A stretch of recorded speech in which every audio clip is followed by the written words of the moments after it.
itu adalah tentang cancer. Jadi pasti saya yakin banyak banget pertanyaan-pertanyaan seputar cancer karena emang dari setiap minggu ya banyak walaupun mau temanya apa aja, ada aja yang tanya tentang cancer, nggak masalah. Jadi kita hari ini memutuskan untuk bahas tentang cancer.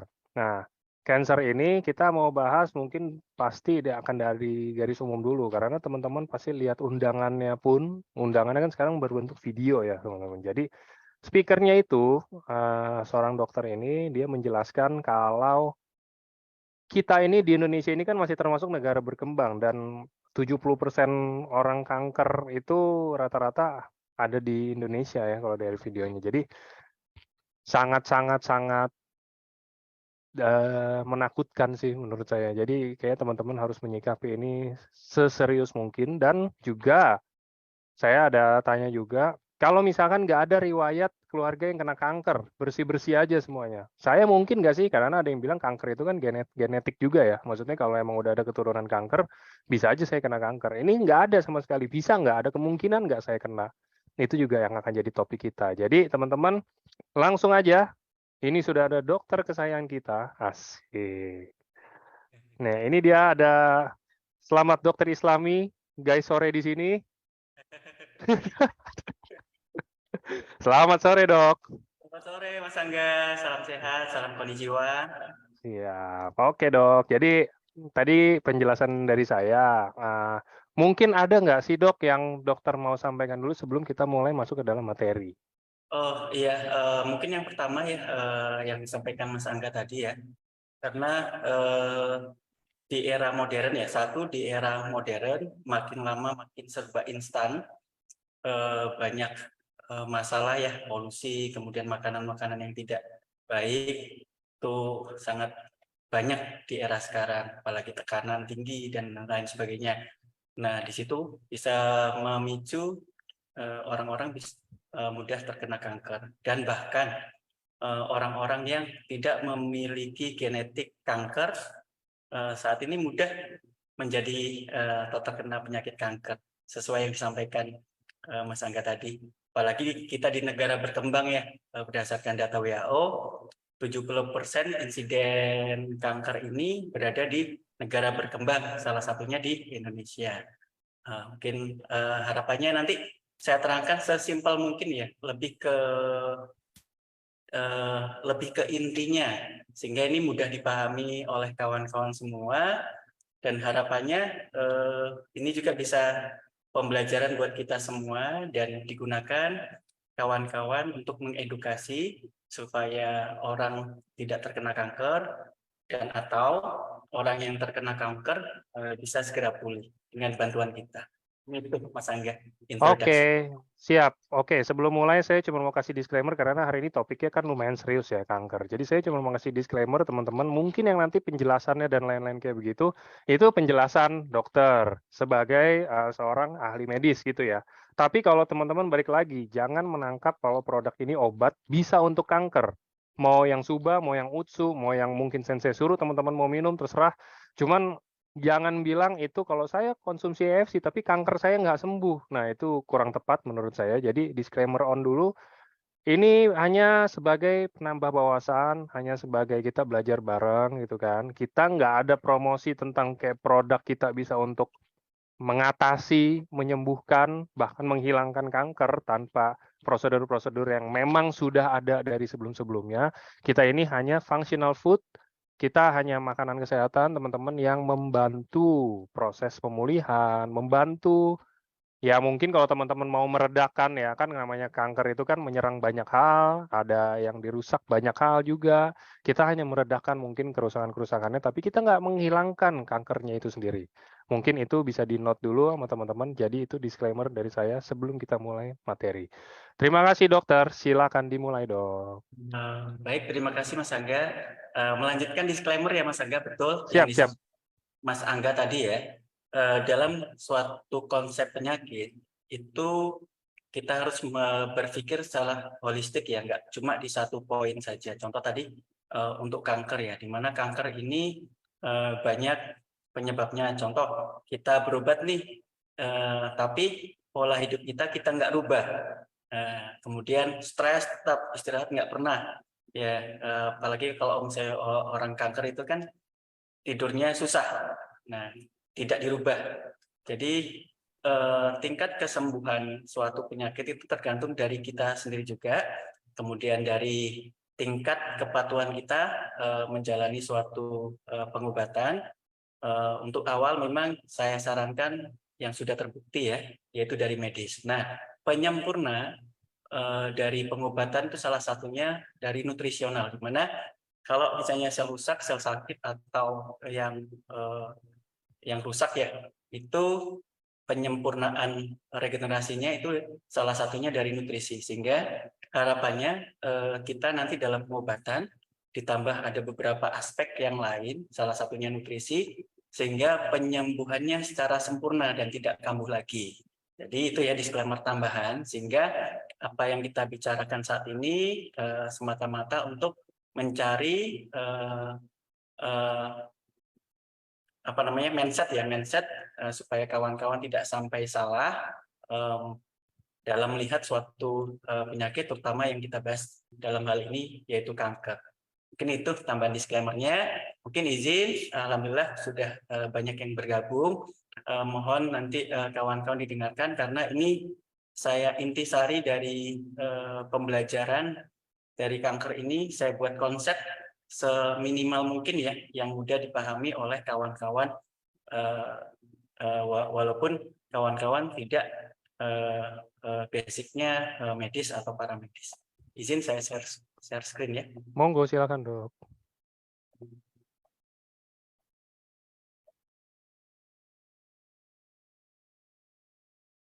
Sudah nampak? Sudah ya? Udah dok, Oke. aman. Jadi kita pembahasan kali ini mungkin saya angkat yaitu mengenali kanker dan cara mudah mengatasinya ya. Dimana tadi ya, walaupun kita nggak punya genetik atau keturunan dari leluhur kita memiliki genetik kanker, tapi kok bisa ya banyak yang terkena kanker. Mungkin di sini akan kita bahas juga.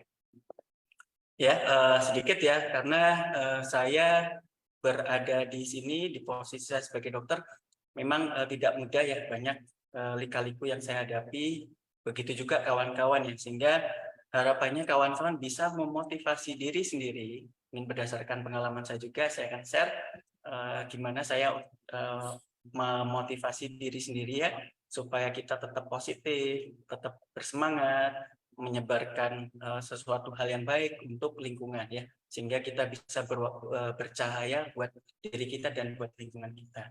Oke, kata bijak hari ini ya jelas ini dari Albert Schweitzer ya. Beliau ini salah satu penerima Nobel ya yang sangat luar biasa terkait bidang sosial dan kemanusiaan ya. Jadi beliau mengatakan kesuksesan bukanlah kunci kebahagiaan. Kebahagiaanlah sendiri kunci kesuksesan. Jika Anda mencintai apa yang Anda lakukan, maka Anda akan sukses. Jadi kawan-kawan lakukanlah segala sesuatu dengan senang, maka kebahagiaan akan ikut sendiri. Kayak mungkin filosofi buntut kucing ya. Kebahagiaan buntut kucing itu kebahagiaan kucing itu di buntutnya. Jadi kadang-kadang kucing itu mengejar buntutnya sampai mutar-mutar, nggak dapat ya. Jadi kebahagiaan itu bukan kita kejar kawan-kawan. Jadi yang dilakukan kucing yang lain, mereka senang melakukan sesuatu, mungkin mengejar bola, ya kesana kemari, kemudian buntutnya mengayun-ayun sendiri mengikuti kucing tersebut. Nah, intinya apa? Jadi kalau misalnya kita melakukan sesuatu hal yang kita kerjakan dengan senang, maka kebahagiaan akan ikut kepada kita. Itu ya filosofinya. Yang kedua, nah di sini ya kawan-kawan ya, kita memang banyak memiliki ego, apalagi orang yang pintar ya, dimana orang pintar ini egonya tinggi, harus mencerna dulu ada informasi apa yang didapatkan, diproses, dan butuh proses yang sangat lama ya. Jadi kata bijak yang mau saya sampaikan ke kawan-kawan ya, jangan sampai pengalaman itu misalnya kita harus pandai menggali atau belajar dari pengalaman orang lain ya. Contohnya kayak ada seorang peneliti misalnya profesor di Jepang ya, meneliti suatu produk untuk Marin Placenta itu 25 tahun ya. 25 tahun karena kecintaannya. Beliau sudah meneliti, kemudian beliau sudah mendapatkan manfaat bahkan patennya. Nah, di situ saya nggak mau ikut, mau saya teliti sendiri. Saya mau teliti sendiri. Mungkin saya dokter medis, saya mau teliti sendirilah. Kemudian saya menghabiskan waktu 25 tahun dan hasilnya sama. Hasilnya betul yang disampaikan Prof tersebut. Jadi saya sudah menyia-nyiakan waktu saya selama 25 tahun hanya karena saya ego, tidak mau mendengarkan nasihat, tidak mendengarkan kesuksesan orang lain, tidak mau mendengarkan keberhasilan orang lain, sehingga saya akan menyia-nyiakan waktu hidup saya. Jadi kawan-kawan, mungkin dari presentasi ini saya belajar, kemudian saya rangkum intisarinya, mudah-mudahan kawan-kawan bisa mendengarkan dengan baik dan bisa menggali hikmahnya. Seperti kata Om Brian Tracy ya, ketika Anda mendengarkan cerita orang lain, Anda memiliki kesempatan untuk menangkap pelajaran berharga yang bisa menghemat waktu dan usaha. Yaitu ya.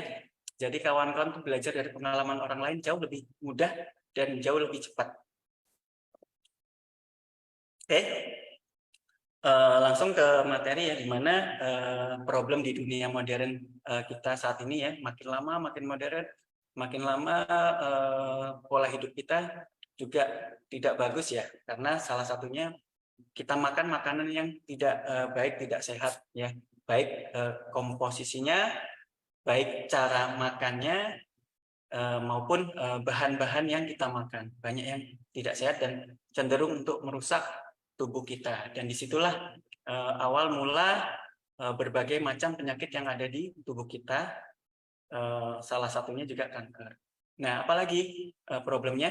Yang kedua adalah high tension, di mana di era sekarang ya, di mana tuntutan zaman semakin tinggi, kemudian lapangan pekerjaan juga semakin susah, ya. Kemudian di tempat kerja juga kita mendapatkan tekanan yang tinggi, di lingkungan keluarga juga kita selalu mendapatkan tekanan juga, ya. Sehingga di era sekarang itu stres, ya, stres di dalam tubuh kita itu sangat besar ya, sehingga mempengaruhi kesehatan kita secara total ya, secara penuh, secara lengkap akan berpengaruh ya dengan high tension atau stres. Yang selanjutnya apa? Masalah kita di mana yang selanjutnya irregular sleeping pattern ya. Kita tidur nih kadang-kadang sampai malam, kerja lembur sampai malam, kerja lembur bagi kuda ya sampai malam, mengerjakan sesuatu ya tanpa kita menyayangi tubuh kita. Karena pada dasarnya dengan tidur yang baik akan memproses metabolisme yang baik di dalam tubuh kita, baik hormonal, neurologi, peredaran darah, regenerasi sel, kemudian pencernaan ya, motilitas dari usus juga dipengaruhi oleh pola tidur kita. Jadi dengan di dunia modern kita saat ini, pola tidur kita sangat terganggu dan bahkan bisa mempengaruhi kesehatan kita. Apalagi permasalahan, nah di sini ya, kita jarang olahraga, kemudian nutrisinya kita nggak pernah supply ke tubuh kita, ya, dengan jarang olahraga, kemudian nutrisi kita nggak pernah kita supply, disitulah timbul berbagai masalah kesehatan ya. Salah satunya dengan olahraga, kita bisa membantu aliran darah biar bagus, kemudian pergerakan usus juga bisa bagus, sehingga buang air besar bisa lancar, kemudian hormon di dalam tubuh juga bisa bagus, ya. Ditambah ada sistem imun yang bekerja pada saat aliran darah itu bagus. Salah satunya natural killer cell. Ya. Nah, di situ dengan ada tambahan asupan nutrisi, maka sempurnalah kondisi kesehatan kita. Tetapi di era modern kita sering acuh ya nutrisi yang baik. Nah, salah satu mungkin nutrisi yang kita perlukan ya, yang saat ini yaitu nutrisi antioksidan ya, antioksidan tinggi, kemudian nutrisi bakteri usus, kemudian nutrisi untuk regenerasi itu juga sangat baik untuk menyempurnakan kesehatan kita. Oke, nah dari permasalahan tersebut banyak menyebabkan penyakit ya, penyakit diabetes, jantung, stroke dan lain sebagainya, banyak sekali karena permasalahan-permasalahan yang ada di dunia modern saat ini. Nah, dan bahkan yang akan kita bahas salah satunya yang akan muncul yaitu kanker. Nah, kanker itu apa ya? Kawan-kawan, mungkin kawan-kawan sudah sering dengar kanker ya, bukan kantong kering ya. Kalau kantong kering itu mindsetnya yang salah ya, nggak mau berusaha. Kalau kanker yang di sini yang akan kita bahas yaitu suatu penyakit yang paling mematikan di seluruh dunia. Jadi memang banyak penyakit ya yang di dunia yang terjadi, banyak penyakit, tetapi yang paling mematikan yaitu kanker. Salah satunya yaitu kanker. Nah, setiap 1,1 detik ada 1 orang terdiagnosa kanker, dan setiap 2 detik ada 1 orang terdiagnosa kanker yang berakhir dengan kematian. Ya. Yang selanjutnya, di Indonesia kanker merupakan penyebab kematian tertinggi nomor 3 setelah stroke dan jantung. Nah, angka kejadian kanker semakin lama semakin meningkat secara drastis, terutama di negara berkembang seperti Indonesia. Kita tahu kan polusi, kemudian merokok, ya. Banyak orang di Indonesia itu perokok ya, banyak ya, di mana cukup besar. Nah, mungkin sedikit ya sedikit sharing, gimana cara kita untuk memberhentikan orang merokok ya. Jadi orang merokok itu sebenarnya biasanya susahnya karena ada candu ya, ada pelarian terhadap stres, kemudian merokok, kemudian candu, dan itu sangat susah untuk dihilangkan. Jadi untuk orang perokok jangan dimusuhi, tapi diberi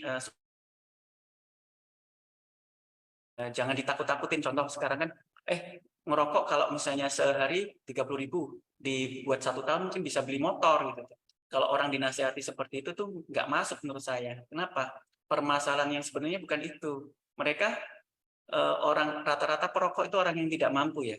Orang-orang yang memang ingin melarikan diri dari kenyataannya dengan merokok. Jadi kalau misalnya dinasihati seperti itu mungkin nggak masuk. Gimana caranya? Kita sentuh hatinya. Mungkin kita bisa supply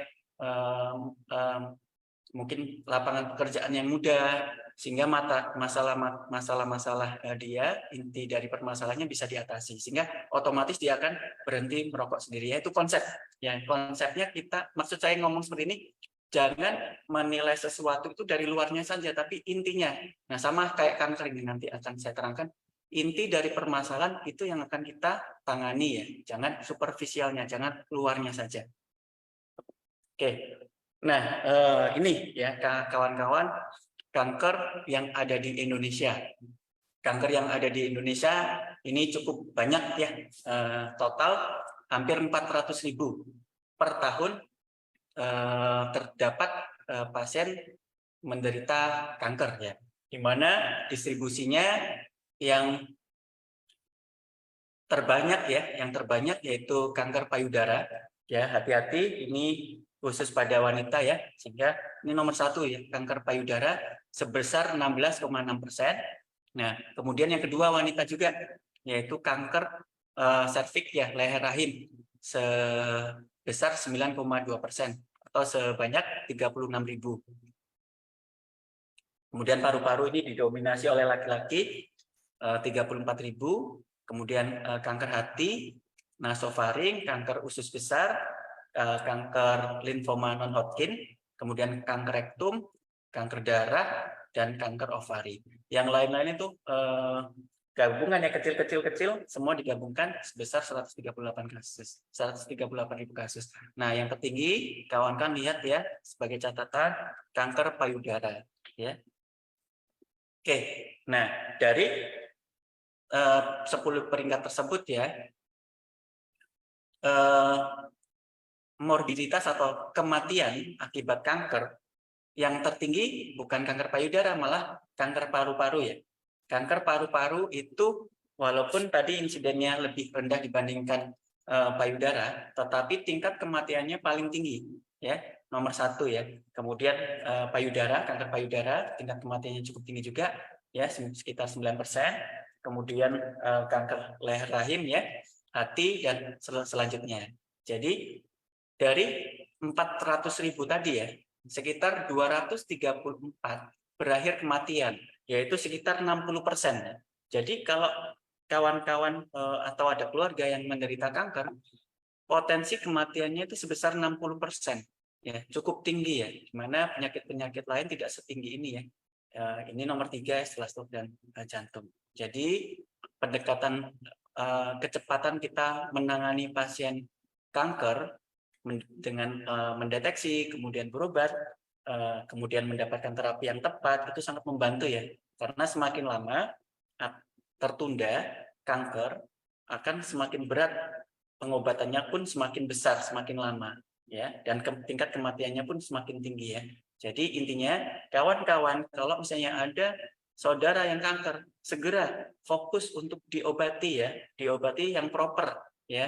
Pengobatannya juga secara holistik, nggak cuma 1 poin saja, tapi secara keseluruhan, medis, nutrisi, kemudian psikologis, kemudian supporting levelnya juga harus diberikan. Oke, nah anehnya ya, di sini ya, paling banyak insiden terjadinya kanker itu paling banyak di perempuan, tapi kematian yang paling besar itu di laki-laki ya, terkait kematian di kanker ya. Jadi angka kejadian kanker pada wanita 1,5 lebih tinggi dibandingkan laki-laki, tetapi tingkat kematian laki-laki akan lebih besar dibandingkan tingkat kematian perempuan akibat penyakit kanker. Nah, ini dari Kementerian Kesehatan ya, sedikit ya, ini definisi yang kawan-kawan sering baca, tapi nanti saya terangkan secara intisarinya. Apa itu sebenarnya kanker, Dok? Penyakit kanker merupakan penyakit tidak menular yang ditandai ya dengan adanya sel atau jaringan abnormal yang bersifat ganas. Ya, ingat, penyakit ini tidak menular, tapi bisa diturunkan. Ya, dia merupakan sel atau jaringan yang abnormal yang sifatnya ganas, tumbuh cepat, tidak terkendali, dan dapat menyebar ke tempat lain di dalam tubuh penderita. Ya, sel kanker bersifat ganas dan dapat menginvasi serta merusak fungsi jaringan tersebut ya. Nah, penyebaran atau nama lainnya metastasis sel kanker dapat melalui pembuluh darah dan pembuluh limfe ya. Jadi 2, penyebarannya itu dari darah dan dari limfe. Nah, jadi ingat kalau misalnya kita tahu anatomi tubuh ya, di mana ada sel kanker di jaringan tertentu. Nah, kalau jaringan tertentunya itu suplai darahnya sangat tinggi, contoh misalnya uterus ya. Uterus itu ya rahim ya. Rahim itu dia mendapatkan aliran darah dari cabang langsung aorta bagian bawah, cabang langsung jantung. Nah, itu penyebarannya ke jaringan lain sangat tinggi ya. Nah, di situ karena sel kanker ini penyebarannya lewat darah dan limfe ya, hati-hati ya kawan-kawan ya. Kemudian sel kanker dapat berasal dari semua unsur yang membentuk suatu organ ya. Jadi semua organ di dalam tubuh kita bisa terkena kanker ya. Oke, nah ini bedanya tumor dan kanker, Dok. Tumor dan kanker itu apa, Dok? Ada yang tumor, ada yang kanker. Nah, tumor dan kanker itu sama ya, sama-sama terjadi jaringan yang selnya tidak terkontrol ya. Tetapi bedanya kalau tumor dia lebih terkendali, pembesarannya, percepatannya itu nggak secepat kanker ya. Kemudian kalau tumor dia terfix ya, dalam satu tempat, dia tidak menyebar ke tempat, apalagi ke tempat atau jaringan yang lebih jauh. Beda dengan kanker ya. Nah ini ya, jadi tumor adalah sel yang tumbuh tidak normal pada beberapa bagian tubuh, dapat tumbuh jinak atau ganas ya, dan tumbuhnya tidak dipengaruhi oleh jaringan sekitar. Nah, yang namanya tumor itu biasanya kita sebutnya tumor jinak ya. Nah, kalau kanker itu kita biasa sebut itu tumor ganas. Ya. Nah, di mana tumor ganas atau kanker ini adalah istilah untuk penyakit di mana sel abnormal membelah, tidak terkendali dan dapat menyerang jaringan di sekitarnya. Sel kanker juga dapat menyebar ke bagian tubuh melalui sistem darah dan limfe ya tadi ya. Nah, Nah, ini sedikit ya kawan-kawan ya. Ini konsep terjadinya kanker. Itu tadi definisi, mungkin kawan-kawan bisa dihafal, bisa enggak ya. Tapi ini yang kawan-kawan harus pahami. Nah, kanker adalah ini. Nah, penyakit pada DNA. Nah, intinya DNA di dalam tubuh kita itu bermasalah. Harusnya dia baik-baik saja, dia nggak baik-baik saja. Ya, di mana DNA ini di dalam kromosom ya, yang terdapat dalam inti sel, ya. Atau secara kesimpulan ya, kanker adalah penyakit pada DNA pembentukan kromosom yang terdapat pada inti sel. Nah ini, ya. Jadi kawan-kawan ingat ya, kanker adalah penyakit pada DNA, ya. Penyakit pada DNA yang mempengaruhi pertumbuhan sel yang tidak terkontrol. Kuncinya ada di DNA. Oke, nah kawan-kawan bisa lihat di sini ya. Ini adalah sel. Nah, sel ini ada intinya. Kita bisa disebut biasanya nukleus atau inti sel. Nah, di dalam inti sel ini ada kromosom. Nah, kromosom ini banyak terdapat DNA. Nah, rajutan-rajutan DNA yang nanti akan dibuat sebagai ini ya karakteristik dalam tubuh kita. Misalnya contoh rambutnya warnanya A, warnanya hitam, warnanya putih. Disinilah kode-kode yang mempengaruhi seluruh aktivitas di dalam tubuh kita, yaitu DNA. Nah, DNA ini ya ada nama lainnya deoksiribonukleat asid. Nah, kawan-kawan ingat ada nukleat asid. Nanti dilihat ya di dalam ingredientnya ada nukleat asid, ya asam nukleat. Salah satu nutrisi untuk DNA, ya. Sehingga DNA kita disuplai nutrisi sehingga harapannya regenerasi sel kita akan bagus ya dengan adanya nutrisi nukleat asid ya. Nah, di mana DNA ini adalah molekul kompleks yang menyimpan informasi genetik atau instruksi untuk mengatur, mengembangkan dan menjalankan fungsi organisme. Ya, semua di dalam tubuh kita itu dikontrol oleh DNA. Ini luar biasanya DNA ini. Seluruh mau metabolisme kita, mau regenerasi kita, mau misalnya hormon dan lain sebagainya, nih yang ngatur adalah di DNA. Ya, ini luar biasa ya. Jadi yang di pusatnya ini yang bermasalah kalau kanker, yang pusatnya malah bermasalah ya. Oke. Nah, di sini kita bahas kromosom ya. Nah, kromosom itu apa, Dok? Nah, di sini tadi ini DNA. Nah, rumahnya DNA itu kromosom ya. Nah, kromosom adalah struktur berbentuk benang yang terdapat di dalam inti sel yang mengandung sejumlah besar informasi genetik atau DNA ya. Kromosom mengandung gen-gen yang mengandung instruksi yang kita bahas tadi ya. Jadi rumahnya DNA adalah kromosom. Nah, di situ inti dari metabolisme tubuh kita. Oke, nah langsung bahas ya. Berarti tadi kan kita bahas gennya bermasalah. Kenapa ini bisa genetiknya ini bermasalah? Kita ingat ya, genetik itu bisa diturunkan, tetapi genetik juga di dalam tubuh kita bisa bermasalah akibat ulah kita sendiri ya. Jadi ada dua yang harus kita kita pahami. Kalau misalnya ada keturunan atau orang tua kita yang memiliki kanker, berarti di dalam tubuh kita sudah punya bakat, sudah punya gen terjadinya kanker. Tinggal nanti faktor pencetusnya. Faktor pencetusnya mungkin ringan, beda dengan orang yang tidak punya genetik kanker, tetapi tetap masih bisa terkena kanker. Ya, di situ ya bedanya ya. Jadi dua-duanya sekarang kita juga bisa terkena kanker walaupun tidak punya keturunan kanker. Oke, ya karsinogenis merupakan pembentukan kanker atau tumor ganas di dalam tubuh ya. Ini melibatkan serangkaian perubahan genetik dan seluler yang mengarah pada pertumbuhan sel yang tidak terkendali. Nah, proses karsinogenesis ya kawan-kawan itu nggak sehari dua hari, bisa berbulan-bulan, bisa bertahun-tahun ya. Terjadi kesalahan kita yang tanpa kita sadari, kita nggak mau merubah pola hidup kita, makanan kita, nutrisi kita, ya, stres kita, ya, itu nggak kita rubah, ya. Jadi bertahun-tahun kita salah dan akhirnya terbentuklah sel kanker, ya. Jadi nggak singkat, pembentukan sel kanker itu nggak singkat ya. Perlu diingat pembentukan sel kanker tidak singkat, itu prosesnya lama. Tapi kalau sudah terkena kanker, nah pertumbuhannya dia akan cepat. Beda dengan tumor. Tumor jinak itu pertumbuhannya relatif nggak cepat dibandingkan kanker. Nah, tapi prosesnya pembentukan kanker itu karena kesalahan yang bertahun-tahun, ya. Di situ ya kawan-kawannya perlu diperhatikan. Nah, proses karsinogenesis itu apa sih dok biasanya? Nah, tadi kawan-kawan kan tahu inti dari masalah kanker yaitu gen. Gen kita mengalami mutasi, ya, terjadi perubahan, yaitu perubahan dalam materi genetik sel-sel yang menyebabkan pertumbuhan yang tidak terkendali. Nah, jadi di dalam tubuh kita atau di DNA kita itu ada gen yang mengatur sel itu dia akan mati, dia akan tumbuh dan regenerasi. Nah, di situ yang di titik itu terjadi mutasi ya.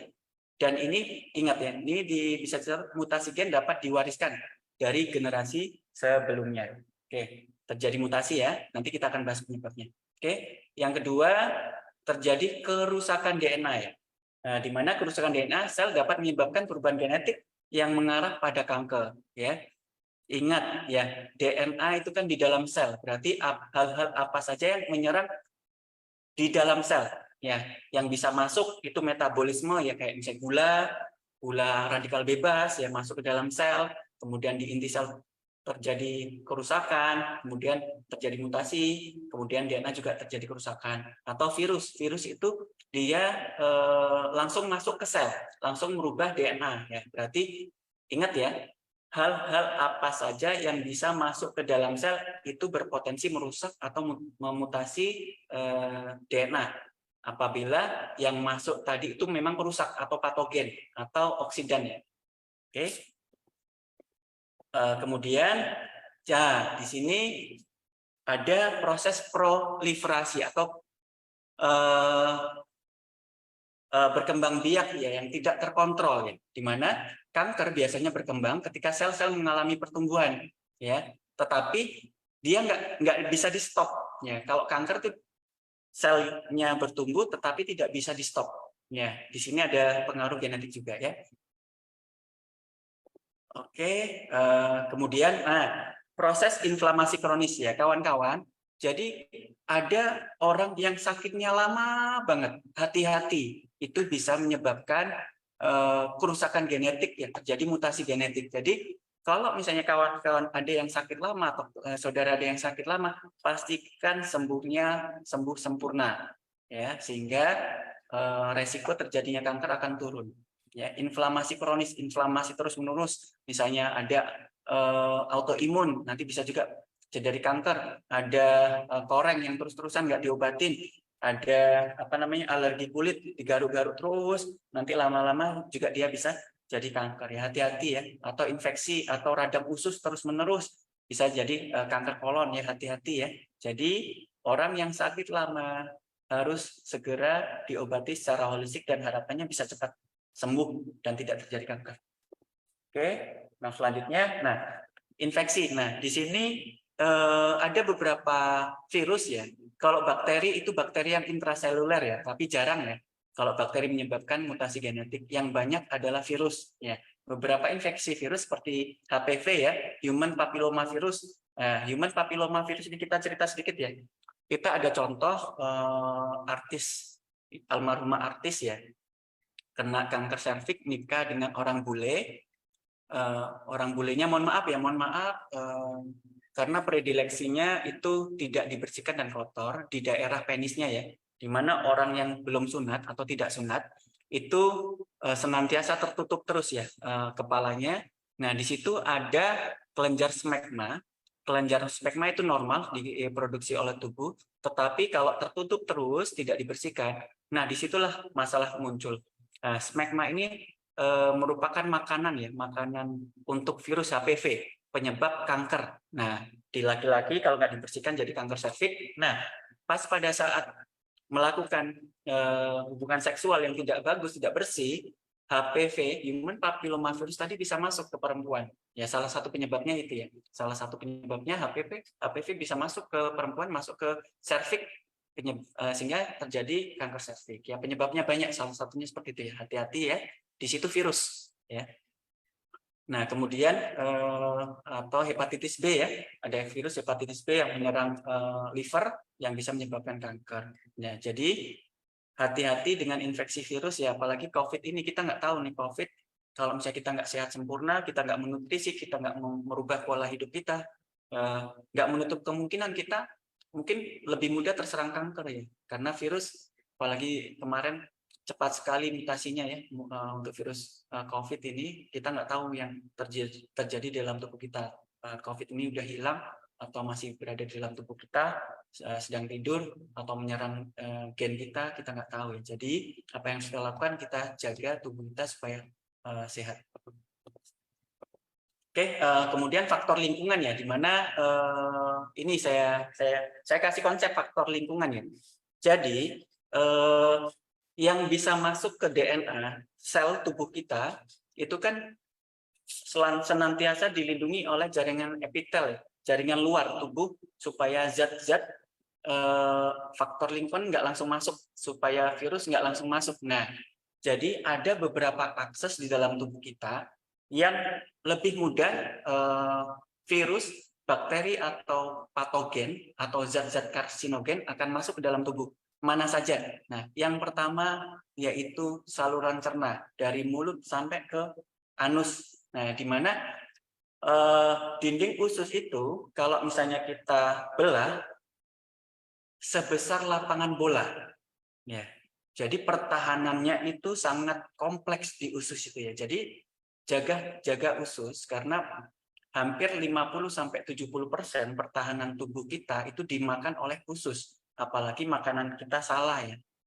Apalagi senantiasa usus itu kan bergerak, senantiasa rusak dan senantiasa diganti. Kalau misalnya nggak diganti, terjadi peradangan, kemudian usus bariernya atau dinding ususnya merenggang, disitulah gampang masuk bakteri, zat patogen yang harusnya nggak masuk, jadi masuk. Nah, bahaya berarti usus ya. Jaga usus kalau misalnya nggak mau kanker. Yang kedua, saluran pernafasan ya. Jadi saluran nafas ini, kalau kita nafas, udara-udara yang terhirup kita, itu masuk ke dalam alveoli. Alveoli itu langsung berhubungan dengan darah, langsung masuk ke dalam darah kita. Nah, hati-hati, jadi asap yang kita hirup, nah, jadi kenapa kok kita harus pakai masker, virus, kenapa kok kita harus pakai masker? Karena bisa langsung masuk ke darah kita, ya, lewat nafas ya. Jadi yang pertama pencernaan, yang kedua pernafasan, ya. Jadi yang ketiga dari kulit ya, dari kulit yang luka. Hati-hati, ada kulit yang luka. Kulit itu ada dua ya, kulit yang kayak kulit biasa sama kulit mukosa.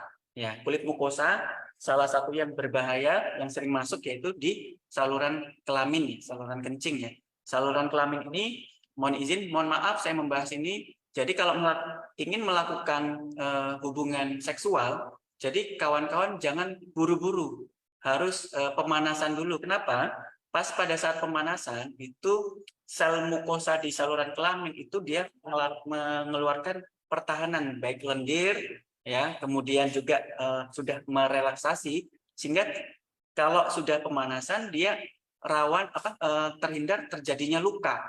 Nah, di luka tersebutlah cikal bakal bakteri atau virus mudah masuk ke dalam tubuh kita. Yaitu ya tips untuk kawan-kawan semua. Nah, jadi faktor lingkungan ini sangat berpengaruh kalau pertahanan tubuh kita nggak bagus ya. Kalau pertahanan tubuh kita bagus, kulit kita bagus, kemudian saluran pencernaan kita bagus, saluran pernafasan kita bagus, epitel kita bagus, insya Allah kita bisa lebih mudah melawan zat-zat yang mempengaruhi atau menyebabkan kanker. Ya. Oke, yang selanjutnya gaya hidup. Nah, di mana tadi kebiasaan makan, pola tidur, aktivitas fisik, faktor-faktor gaya hidup lain dapat berkontribusi. Nanti akan kita bahas ya. Makan yang salah, makan-makan yang mungkin banyak zat pengawetnya, ya. Kemudian kelamaan ususnya mengendap, makanan tersebut mengendap, kemudian banyak patogen-patogen sehingga bakteri baik di dalam tubuh kita itu hilang, berganti dengan bakteri buruk, kemudian peradangan. Nah, kemudian kalau radang usus juga bisa mempengaruhi pola tidur, stres, mudah marah.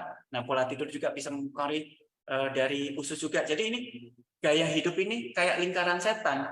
Jadi kalau misalnya kawan-kawan salah di satu, yang lain bisa mempengaruhi yang satu lagi, dan satu lagi juga memperparah kondisi yang pertama. Ya, misalnya kebiasaan makan yang salah bisa menghambat pola tidur. Pola tidur yang salah juga mempengaruhi penyerapan dari usus. Jadi ini luar biasa kawan-kawan, lingkaran setannya ya. Dan harus kita rubah dengan faktor gaya hidup yang sehat. Ya. Nah, kesimpulan saya ingatkan kembali, kanker itu adalah DNA yang bermasalah. Ya, nah masalahnya apa? Ini dia. Nah, di mana di DNA itu ada kode, ya, ada kode di sel itu dia ada kode yang mempengaruhi growth promoting gen. Berkembang biak sel akan membesar. Nah, di situ terjadi mutasi, ya. Mutasinya nggak ada remnya, sel berkembang biak terus, ya. Sel berkembang biak terus. Nah, yang kedua, ini hipotesis ya. Yang hipotesis kedua, supresi atau penekanan tumor itu terjadi mutasi yang harusnya sel itu tidak berkembang biak ditahan, kemudian ada genetiknya salah, mutasi gen. Nah, dia nggak ada menahan lagi sel tadi, selnya berkembang biak, bertumbuh dan berkembang biak terus menerus, nggak ada yang nahan. Nah, kemudian ada mutasi di apoptosis gen. Ya, apoptosis itu sel yang rusak, dia akan harusnya mati, dia nggak boleh berkembang biak, dia nggak boleh melakukan metabolisme. Kalau rusak, dia kalau melakukan metabolisme akan menghancurkan sel-sel di sekitarnya. Jadi apoptosis ini sel yang sudah rusak dimatikan oleh sel tubuh kita. Nah, di sini nggak bekerja, ya. Di situ ada 3. Kenapa kok bisa terjadi kanker ya, atau mutasi gen, atau selnya ini kok tumbuh terus? Terjadi 3 hipotesis ini ya. Oke, terjadi growth promoting gen-nya mutasi, kemudian ada supresi terhadap tumor itu terganggu ya, sehingga sel ini terus-terusan akan bertumbuh ya. Kemudian, nah di sini ada apoptosis yang harusnya sel ini sudah rusak, kemudian mati, dihancurkan oleh salah satunya natural killer cell, mast cell dan kawan-kawan. Ini dia nggak mati, dia tetap metabolisme. Nah, disitulah terjadi perubahan genetik yang berbahaya. Oke, nah ini ya sel. Nah, sel yang normal seperti ini ya. Kemudian sel kalau misalnya mati harusnya dia tumbuh ke atas diganti dengan sel yang baru. Ini nggak mau mati. Bahkan dia tumbuh sendiri sampai akhirnya memfiltrasi jaringan di bawahnya, ya, sel kanker. Nah, oke. Tarik nafas dulu sebentar ya, kawan-kawan. Ya, kita rileks dulu sejenak sebelum kita lanjutkan. Kita tarik nafas dulu. Kenapa? Pas pada saat tarik nafas ya, saya kasih tips ya. Otak kita makanannya cuma 2 ya. At least ya, secara garis besar makanannya cuma 2. Dia maunya cuma gula dan turunannya dan oksigen. Ya, dimana kalau misalnya kekurangan gula dan oksigen, kesadaran kita turun. Ya, dimana kita kan tadi kita diskusi bareng ya. Kalau diskusi bareng kan otak kerjanya kerja keras ya, butuh nutrisi. Nah, nutrisi otak yang paling mudah kita tarik nafas dalam. Yuk, kita tarik nafas kurang lebih 5 kali ya, sebelum kita melanjutkan sesi selanjutnya. Oke, tarik nafas kawan-kawan. 1, 2, 3, 4, 5. Coba rasakan, ada seperti mengalir aliran darah ke otak. Kita lebih rileks ya. Salah satu tips ya kawan-kawan, kalau misalnya kita stres, kita butuh ketenangan, ya kita susah tidur, caranya tarik nafas dalam, ya, itu ya. Oke. Nah, kita berlanjut setelah tarik nafas dalam, kita sudah nutrisi otak kita lanjut ke stadium ya, di mana stadium kanker ini merujuk pada tahap ya. Ini stadium kanker ini digunakan oleh medis supaya kita tahu nih besarnya seperti apa, kemudian dia sudah menginfiltrasi atau menyebar ke jaringan apa saja di situ ya, sehingga kita bisa memprediksi ke tingkat keparahan dan selanjutnya kita bisa membuat terapi yang pas untuk pasien. Ya, ini fungsinya dari stadium ya. Jadi stadium itu lebih ke medis ya, sehingga kita tahu nih besarannya kankernya seperti apa, terapi apa yang harus kita berikan, itu merujuk dari sistem stadium. Oke, nah terdapat 4 stadium ya, dari 1 sampai 4, di mana ini didasarkan oleh ukuran, kemudian penyebaran jaringan ke limfe sekitar, dan bahkan penyebaran ke jaringan yang lain yang lebih jauh atau metastasis. Nah, yang paling bawah ini kalau misalnya sudah terjadi penyebaran ke jaringan lain, itu sudah stadium 4 ya. Jadi dari stadium 1 ke stadium keempat itu dari yang ringan sampai yang paling parah ya. Semakin tinggi stadium, semakin susah untuk disembuhkan. Jadi deteksi dini terhadap kanker akan memperbaiki prognosis dari atau tingkat kesembuhan dari penyakit kanker ya. Jadi kawan-kawan nanti kita ajari supaya kita bisa mendeteksi ya. Gimana caranya kita bisa mendeteksi kanker secara dini. Oke. Nah, dari Kementerian Kesehatan yang secara umum, kawan-kawan, untuk mendeteksi kanker secara dini, kita singkat waspada ya. Yang pertama yaitu W, waktu buang air besar atau kecil ada perubahan kebiasaan atau gangguan. Nah, kalau kawan-kawan ikut TikTok saya, jadi salah satu tanda kalau misalnya buang kanker kolon ya, atau usus kita bermasalah, itu salah satunya yaitu sembelit ya, buang air besarnya keras dan lebih lama. Normalnya kan dalam 1 hari itu 3 kali, atau dalam 1 minggu itu 3 kali. Kalau lebih dari itu, misalnya lebih lama, hati-hati, atau BAB-nya keras, hati-hati. Kenapa? Kalau lebih lama atau BAB-nya keras, dia itu tegangan di dalam usus akan meningkat.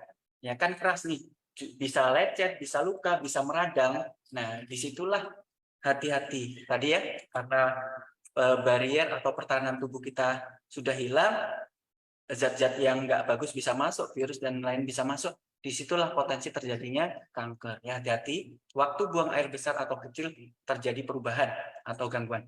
Yang kedua, alat pencernaan terganggu dan susah menelan. Nah, ini hati-hati, bisa ada kanker lambung atau kanker dari nasofaring, ada kanker dari esofagus ya, karena alat pencernaan terganggu atau susah menelan. Hati-hati ya. Kemudian suara serak atau batuk yang tak sembuh-sembuh. Hati-hati, kanker paru-paru, kanker laring ya. Kanker laring bisa. Kemudian P, payudara atau di tempat lain ada benjolan. Ya, hati-hati, ada benjolan. Kemudian A, andeng-andeng atau tai lalat yang berubah sifatnya, membesar, kemudian gatal, kemudian berdarah, ya hati-hati. Ya, jadi periksa langsung ya, kalau misalnya ada tai lalat yang tiba-tiba membesar, langsung konsultasi ke dokter ya, supaya tidak terlambat. Kemudian darah, D, darah atau lendir yang abnormal keluar dari tubuh. Ya, tiba-tiba BAB kita berdarah, tiba-tiba kita mimisan, hati-hati ya, segera periksa. Atau tiba-tiba ada perdarahan di retina di belakang mata, hati-hati, kemungkinan bisa leukemia ya, hati-hati ya. Atau berdarah nggak sembuh-sembuh, berdarah tapi nggak berhenti-berhenti, hati-hati ya. Kemudian adanya koreng atau borok yang tidak mau sembuh-sembuh, hati-hati ya. Ini adalah gejala awal dari kanker yang harus kawan-kawan periksakan lebih lanjut ke dokter atau sarana kesehatan terdekat. Nah, oke. Nah, jangan sampai ya, ini jangan sampai terjadi pada kita ya, pada anak kita ya. Kawan-kawan harus, ini ilmu ya, kawan-kawan harus mengerti, jangan sampai acuh, kenali kanker sejak dini pada anak kecil ya. Yang pertama, wajahnya pucat, kemudian tiba-tiba ada memar, tiba-tiba ada perdarahan dan nyeri tulang ya. Hati-hati kawan-kawan, kalau ada anak yang memiliki ini segera konsultasikan ke dokter. Yang kedua, terlihat benjolan atau pembengkakan yang tidak nyeri dan tanpa demam atau adanya tanda-tanda infeksi yang lainnya. Hati-hati, ada benjolan di leher. Sering ya, rata-rata di leher. Ada yang benjolannya normal, ada yang tidak normal, hati-hati. Nah, kemudian yang nomor 3, penurunan berat badan atau demam tanpa sebab yang jelas.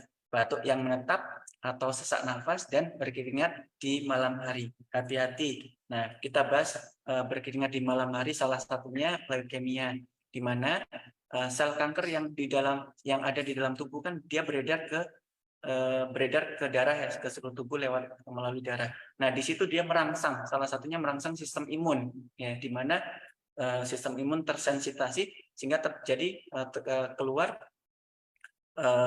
sel-sel radang ya, sehingga terjadi panas ya. Hati-hati anak di mana berkeringat atau panas di malam hari, ya. Kemudian perubahan-perubahan yang terjadi pada mata seperti ada manik putih ya, matanya tiba-tiba kok ada putih-putihnya ya di tengah mata, hati-hati. Kemudian juling, kemudian tiba-tiba hilang penglihatan atau memar di sekitar mata.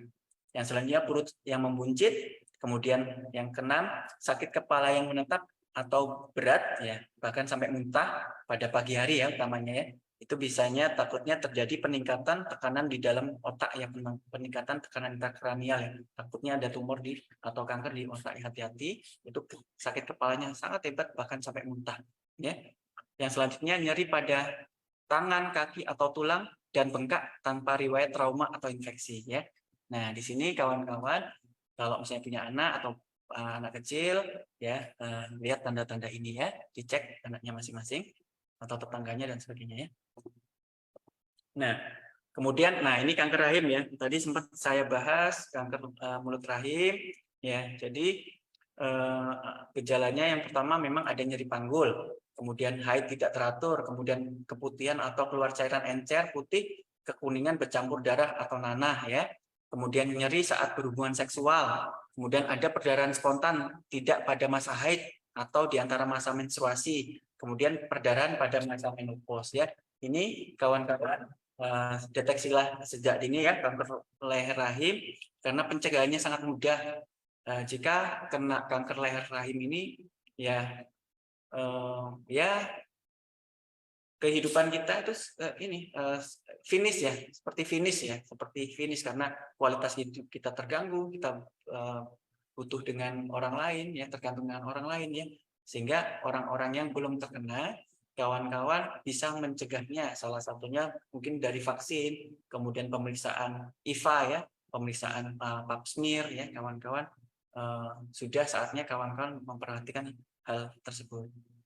Oke, yang selanjutnya ini kanker kolorektal ya, di mana banyak nih kasusnya juga, salah satu yang terbanyak juga, 10 terbanyak di Indonesia ya, di mana makanan kita ini sangat bermasalah ya, apalagi saya di Sumatera ini makanannya itu minyak santan manis-manis loh, itu luar biasa oksidatif ya, oksidatif dan perusak ya, baik di usus maupun di dalam darah. Ya, jadi gejala kanker kolorektal yaitu yang pertama perubahan pola defekasi seperti diare, konstipasi atau pengecilan feses ya, yang tertahan hingga berhari-hari. Kemudian ada darah di fesesnya, kemudian BAB-nya tidak tuntas nih, nggak nyaman, nggak sampai lega, nggak sampai plong, masih ada yang tertahan ya. Kemudian lemas saja, ya lemas, kemudian terjadi penurunan berat badan tanpa sebab yang jelas. Hati-hati ya ini ya, segera dilakukan pemeriksaan ke dokter, salah satunya dengan endoskopi ya. Oke, yang selanjutnya, nah ini yang nomor 1 yang terbanyak ya. Nah, jadi ketahui gejala ya, kita harus bisa meriksa payudara sendiri ya, sadari ya. Nah, ini apa saja gejalanya? Yang pertama, terasa benjolan di payudara dan seringkali tidak berasa nyeri ya. Hati-hati. Yang kedua, terdapat perubahan tekstur ya, kulit payudara. Jadi kayak biasanya halus jadi kayak kulit jeruk ya. Nah, kulit payudara mengeras dan permukaannya seperti kulit jeruk, hati-hati. Nah, kemudian perhatikan juga jika terdapat luka pada bagian payudara yang tidak sembuh ya. Kemudian keluar cairan dari puting, hati-hati ya. Biasanya kadang putih, kadang darah ya. Hati-hati. Ya, kalau susu ya nggak masalah ya, kayak nanah ya, nanah dan berbau, kemudian darah itu hati-hati. Yang selanjutnya terdapat cekungan atau tarikan di kulit payudara. Nah, di sini ya, kawan-kawan harus bisa periksa deteksi sendiri ya. Ada 5 tanda ini ya. Nah, kemudian kanker paru ya, batuk berkelanjutan dan tambah parah. Kemudian lelah tanpa alasan ya, hati-hati kawan-kawan kalau gampang lelah, hati-hati. Kemudian mengalami sesak nafas dan nyeri dada. Kemudian pembengkakan pada muka atau leher, sakit kepala, sakit tulang, ya, biasa pada bahu, lengan atau tangan, kemudian berat tubuh turun, kehilangan selera makan, suara menjadi serak, kesulitan menelan atau sakit saat menelan tertentu, kemudian perubahan pada bentuk jari ya. Ini menggelembung ya, harusnya ini lurus nih menggelembung ya. Jadi cembung ya. Hati-hati, mungkin cek jari masing-masing menggelembung apa enggak, karena di situ kebutuhan oksigen dalam darah itu kan karena paru-paru ini kan salah satu berfungsi untuk mensuplai darah ke dalam mensuplai oksigen ke dalam darah ya. Nah, kalau misalnya darahnya kurang oksigen, salah satu responnya ini kulitnya cembung ya, bahkan pucat sampai area putihnya hilang ya, area merahnya hilang ya. Batas antara putih dan merah bisa hilang ya. Nah, yang selanjutnya, nah ini langsung ya cara mengurangi resiko kanker ya. Satu ya, jangan merokok ya. Ya, tadi orang-orang yang merokok sentuh hatinya ya, sentuh hatinya. Jadi gali permasalahannya, apa sih masalah sebenarnya? Bukan dari rokoknya sebenarnya. Jangan merokok sebenarnya apa masalahnya? Mungkin nggak tenang nih, atau berantem sama istrinya, sering dimarahin orang tua misalnya, atau sering dimarahin sama istrinya, pelariannya merokok. Ya, maksudnya anekdotnya ya. Jadi gali permasalahannya sehingga kita bisa tahu nih inti dari permasalahannya, sehingga nggak lari ke rokok. Ya, harapannya bisa berhenti merokok. Kemudian aktif secara fisik, kemudian terapkan diet sehat tanpa pengawet, tanpa pemanis ya, perasa dan pewarna. Ingat, kawan-kawan, untuk makanan ya, kalau bisa mulai dari sekarang hindari gula instan ya, gula manis ya, gula pasir ya, karena ini terbukti ya berdasarkan penelitian banyak menyebabkan penurunan sistem imun ya, karena oksidasi di dalam tubuh semakin tinggi. Nah, dan oksidasi dalam tubuh ini akan memperburuk kondisi kualitas darah ya. Dengan oksidasi tinggi, lemak yang bagus dia bisa berubah jadi nggak bagus, gampang mengental, gampang menempel di dinding pembuluh darah sehingga tersumbat. Nah, di situ ya. Kalau bisa kawan-kawan mulai saat ini jangan langsung minum atau makan yang kandungan gulanya tinggi ya. Sudah di stop ya. Kemudian minyak trans ya. Jadi digoreng berulang-ulang, hati-hati ya. Jadi kalau misalnya mau makan yang goreng nggak apa-apa, tapi digoreng di rumah sendiri dengan minyak goreng yang mengandung omega 3 dan omega yang lain ya. Sehingga itu yang bagus, jangan beli gorengan-gorengan di pinggir jalan ya, hati-hati. Kemudian hindari konsumsi alkohol, hindari terlalu banyak paparan sinar matahari ya, di mana kawan-kawan bekerja di luar ruangan atau di lapangan ya, diprotek ya, pakai payung, pakai topi dan sebagainya. Nah, kemudian menyusui ya, pada orang yang menyusui mengurangi resiko terjadi kanker. Kemudian kurangi polusi, kemudian vaksinasi ya kawan-kawan, nih vaksinasi penting ya. Kawan-kawan kalau misalnya kena kanker serviks, berobatnya bisa ratusan juta. Kita dengan vaksinasi mungkin bisa sampai 2-3 juta ya, vaksinasi untuk kayak serviks itu 800.000 3 kali itu nggak sampai 3 juta ya. Itu sangat membantu kita ya untuk mencegah terjadinya kanker serviks. Nah, hepatitis B juga nggak ada salahnya kita vaksin hepatitis B ya. Ya mohon maaf ya, mungkin kawan-kawan medis, kawan-kawan yang orang-orang non medis yang nggak pro dengan vaksinasi ya. Ya di sini saya mohon bantuannya, tolong kita edukasi saudara-saudara kita untuk mau vaksin, karena itu sangat membantu kita, baik di kita sendiri, keluarga kita sendiri, bahkan pemerintah ya, di mana pembiayaan kanker itu salah satu yang terbesar ya, dalam BPJS salah satu pembiayaan terbesar itu kanker ya. Kemudian lakukan screening sendiri ya, bisa IVA, bisa sadanis ya, pemeriksaan kulit, pemeriksaan payudara, kemudian pap smear ya di FKTP, fasilitas kesehatan tingkat pertama ya. Oke, untuk selanjutnya menjaga berat badan yang ideal ya, yang gemuk-gemuk, izin, mohon maaf, saya ingatkan kembali ya, kalau bisa berat badannya dikurangi ya, karena di dalam berat badan di orang yang obesitas itu khususnya akan bermasalah ya, penyerapan usus, kemudian darahnya juga bermasalah dan lain sebagainya. Oke, kemudian usahakan hidup selalu aktif ya, mau jalan ya, kemudian olahraga ya, Kemudian jangan lewatkan pemeriksaan berkala oleh dokter, kurangi konsumsi garam ya kawan-kawan, sudah harus konsumsi garam dikurangi. Kemudian boleh beralih ke gandum ya, gandum, sereal ya, nasi mungkin pagi nggak perlu sarapan nasi, sarapan sereal, kemudian telur, protein diganti dengan protein ya, protein misalnya telur yang digoreng dengan baik, nah itu cukup ya. Nah baru makan beratnya itu di siang hari ya.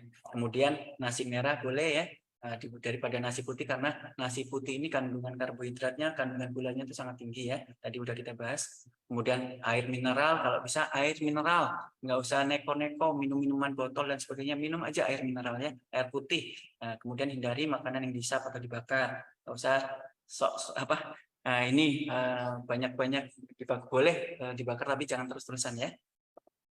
Nah, kemudian untuk leher rahim pencegahannya, jangan berganti-ganti pasangan, tidak melalui hubungan seksual pada usia dini ya, karena belum matang ya, pertahanan belum kuat, hati-hati ya. Di sini diajarkan betapa pentingnya ini pada anak-anak kita, disampaikan ya, karena kalau misalnya pacarnya, mohon maaf nih, atau anak kita yang di luar agama ya, kalau agama memang dilarang.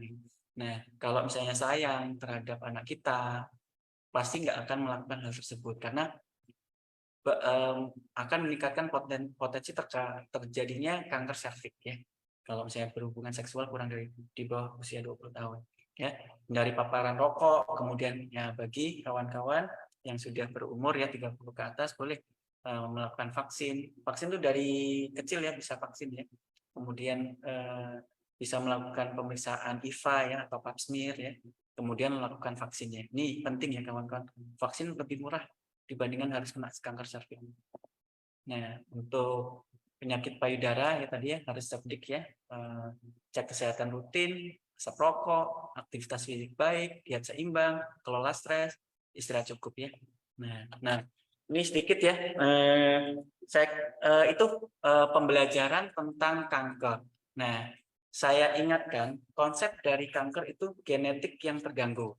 Genetik yang terganggu ini langsung masuk ke sel, ke pembuluh darah ya. Jadi sistem kita itu adalah dinding sel. Nah, dinding sel yang paling mudah dijebol itu di saluran pencernaan, kemudian saluran pernafasan. Kalau kulit kan harus dilukai dulu ya. Kalau kulit kan harus dilukai dulu baru masuk. Nah, tapi kalau di dalam pencernaan, kemudian pernafasan itu sangat mudah. Jadi kawan-kawan tolong dijaga pencernaannya. Karena pada dasarnya kanker itu berawal salah satunya juga dari makanan yang kita makan yang jelek, yang patogen nggak kita jaga. Ya, kawan-kawan tolong ya makanan mulai saat ini kawan-kawan jaga. Karena kemarin di video di Zoom sebelumnya usus pada pasien kena kanker payudara itu kotor banget ya. Jadi disitulah sumber penyakit yang merusak di tubuh kita ya. Jadi usus dibersihkan. Nah, jadi konsep sehat dari kanker secara keseluruhan ya, di mana dokter-dokter yang mohon maaf saya tidak menyampaikan, kadang kita butuh waktu yang cukup singkat kita menangani kankernya saja. Padahal permasalahannya itu tidak di kankernya saja kawan-kawan. Permasalahannya yang pertama di pencernaan ya. Pencernaan kita sebenarnya bermasalah kalau misalnya orang terkena kanker. Yang kedua pernafasan. Pernafasan kita, saluran pernafasan kita bermasalah ya. Kemudian yang selanjutnya di dinding sel kita juga bermasalah, utamanya di saluran kelamin ya, hati-hati. Yang selanjutnya darah kita nggak bersih ya. Selanjutnya sistem imun kita nggak bagus, nutrisi regenerasi kita nggak jalan. Nah, di situ konsepnya ya kawan-kawan ya. Jadi mengobati itu secara keseluruhan. Dari kankernya dari medis ya, medisnya tetap ikutin saran dokter, kemoterapi, semakin cepat kemoterapi kankernya nggak berkembang biak. Kemudian kelola pola hidup, misalnya makan yang bagus, tarik nafas juga tadi yang saya sampaikan. Kemudian ada beberapa hal yang pola hidup yang baik kerjakan, tidurnya dikerjakan, kemudian nutrisinya, utamanya nutrisi untuk regenerasi sel juga asup. Nah, sehingga sempurna kawan-kawan. Nggak cuma satu saja, ya nggak cuma satu poin saja untuk penyembuhan kanker. Ya, jadi secara holistik, ususnya diperbaiki, darahnya diperbaiki, dinding selnya dilapis, ya. Kemudian usus ya, di dalam usus itu ada pertahanan tubuh juga, yaitu bakteri baik, mikrobiota ya. Di situ juga sangat membantu kita, di mana zat-zat yang nggak bagus, patogen-patogen atau virus, dia dilawan dulu oleh bakteri baik. Nah, sebelum masuk ke tubuh kita. Nah, itu juga penting juga dalam tubuh kita. Oke.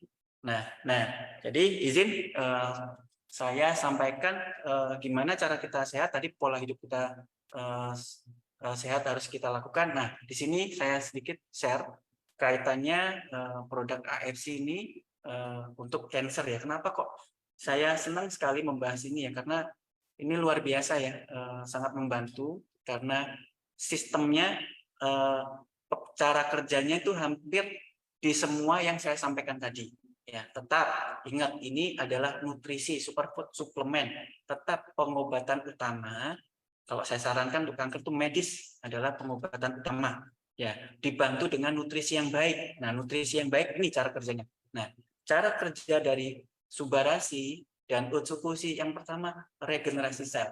Ya, tahu kan tadi sel kita yang kanker tadi itu kan DNA-nya bermasalah, mutasi genetik. Nah, di situ salah satu kenapa terjadi mutasi karena dia waktu membelah itu nutrisinya nggak ada. Contoh ya, contoh.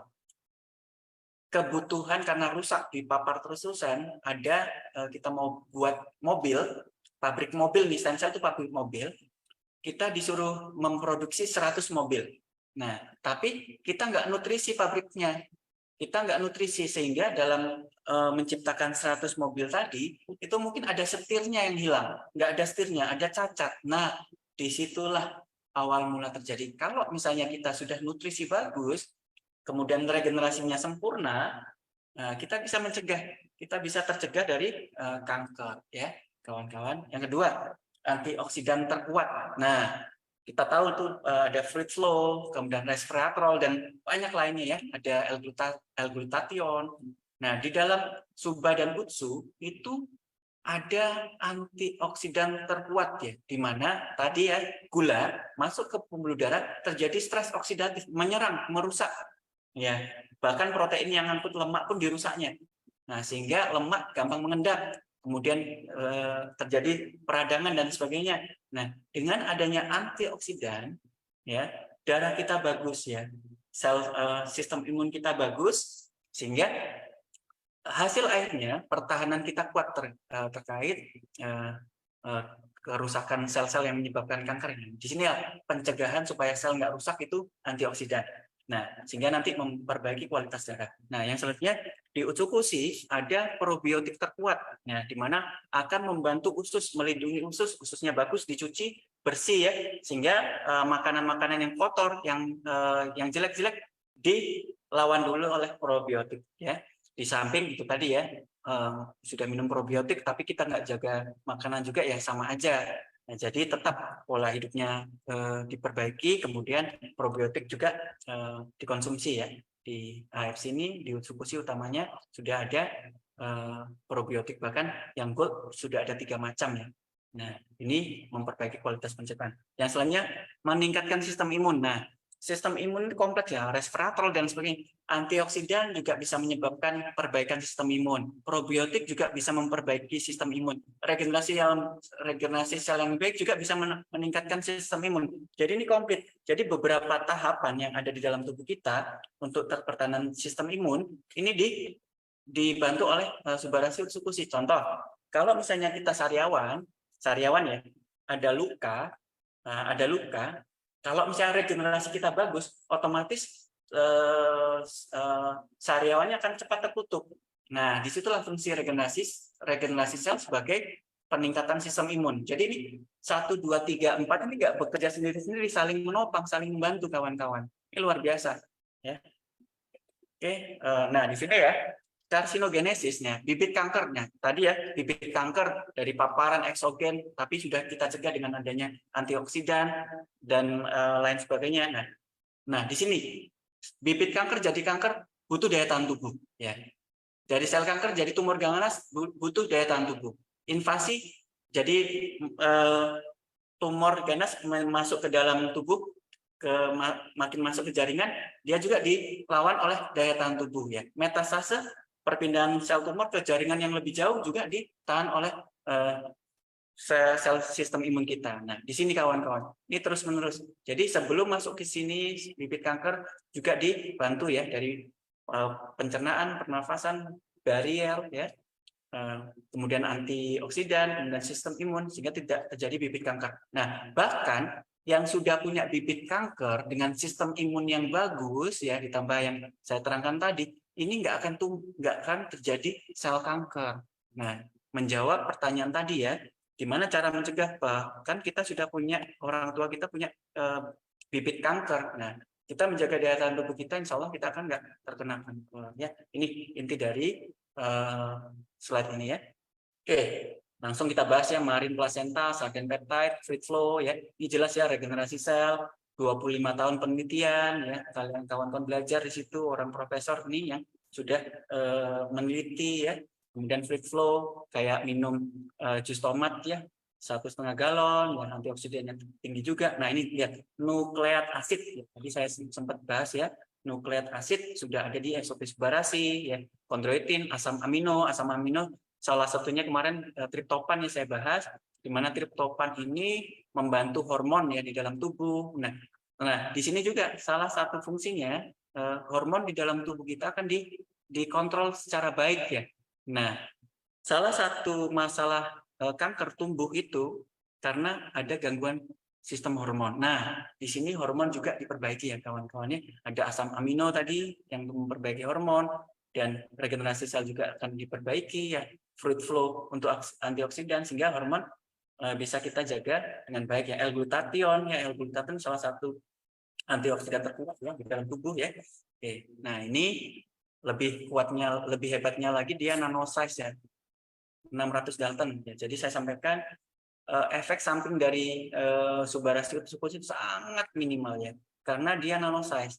Nah, kita bayangkan kalau misalnya kita punya bayi kemudian alergi susu, terapi dari dokter itu susunya itu dipilih protein yang rantainya pendek-pendek atau ukurannya lebih kecil. Nah, di sini ukurannya sangat kecil ya. Jadi kawan-kawan kalau misalnya ada minum Subbarasi Utsukushi ada keluhan atau ada efek, itu adalah efek baik ya, karena pada dasarnya tidak menyebabkan alergi, tidak menyebabkan kerusakan karena nanosize ya, langsung diserap oleh tubuh, dan kebutuhan terkait suplemen stem cell ini sangat tinggi ya.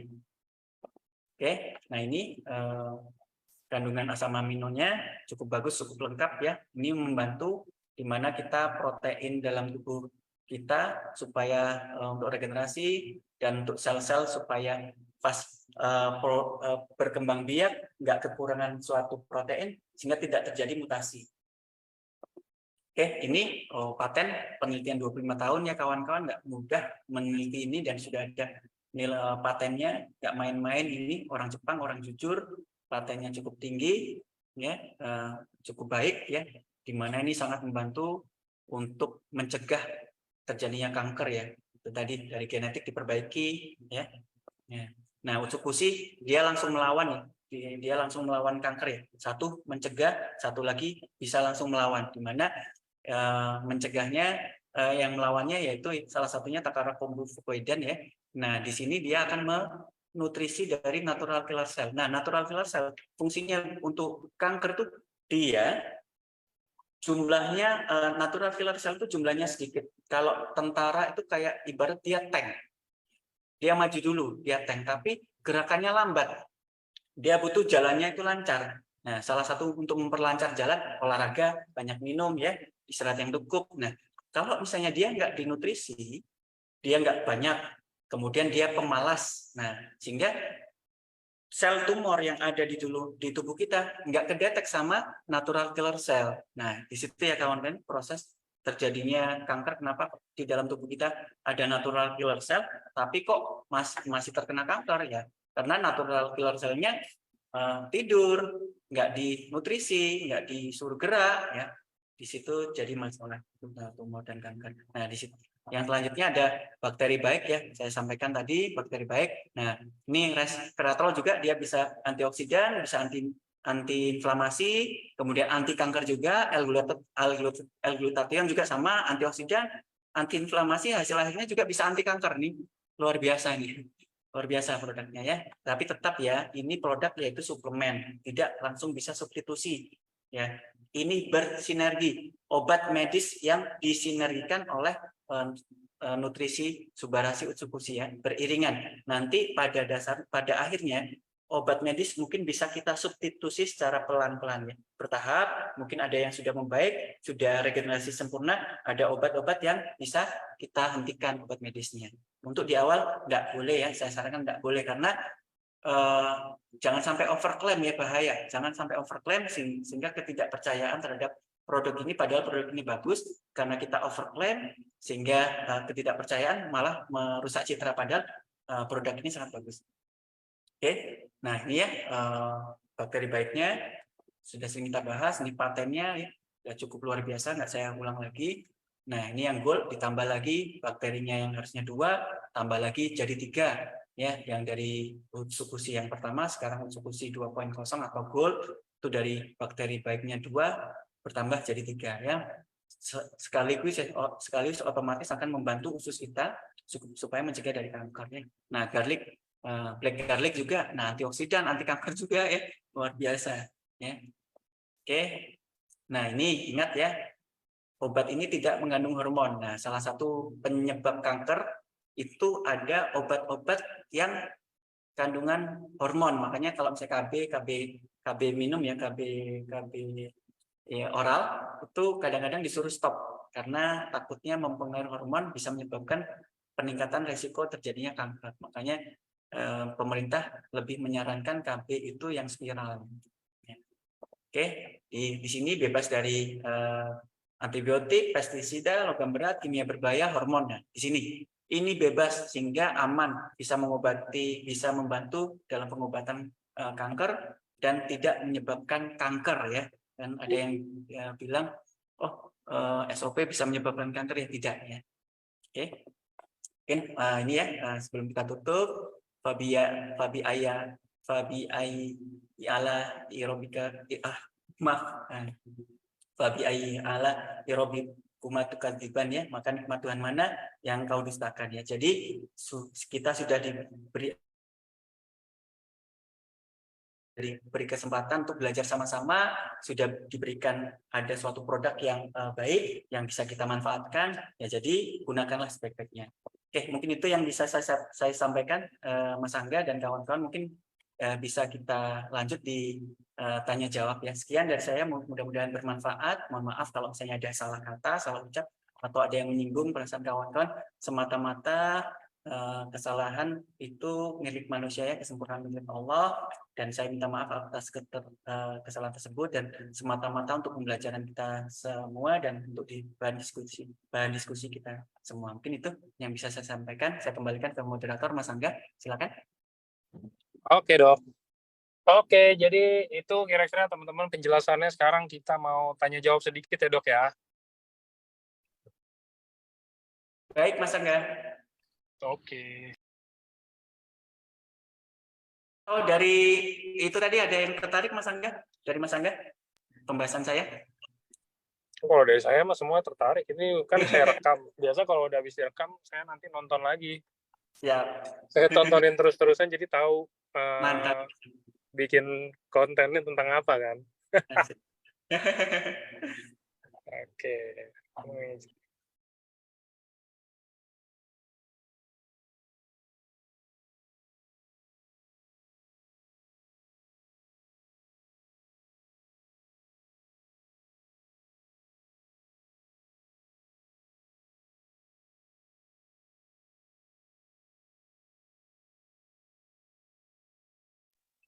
Oke, ini ada yang tanya, boleh bantu rekaman Zoom. Rekaman Zoom-nya ada di Facebook ya, teman-teman. Jadi bisa ditonton ulang di Facebook, linknya sama kok. Jadi nanti tinggal dibuka aja.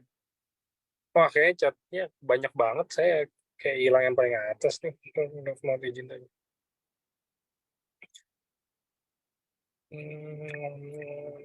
Oke. Yang namanya dokter Islami, teman-teman, bukan dokter Ilham.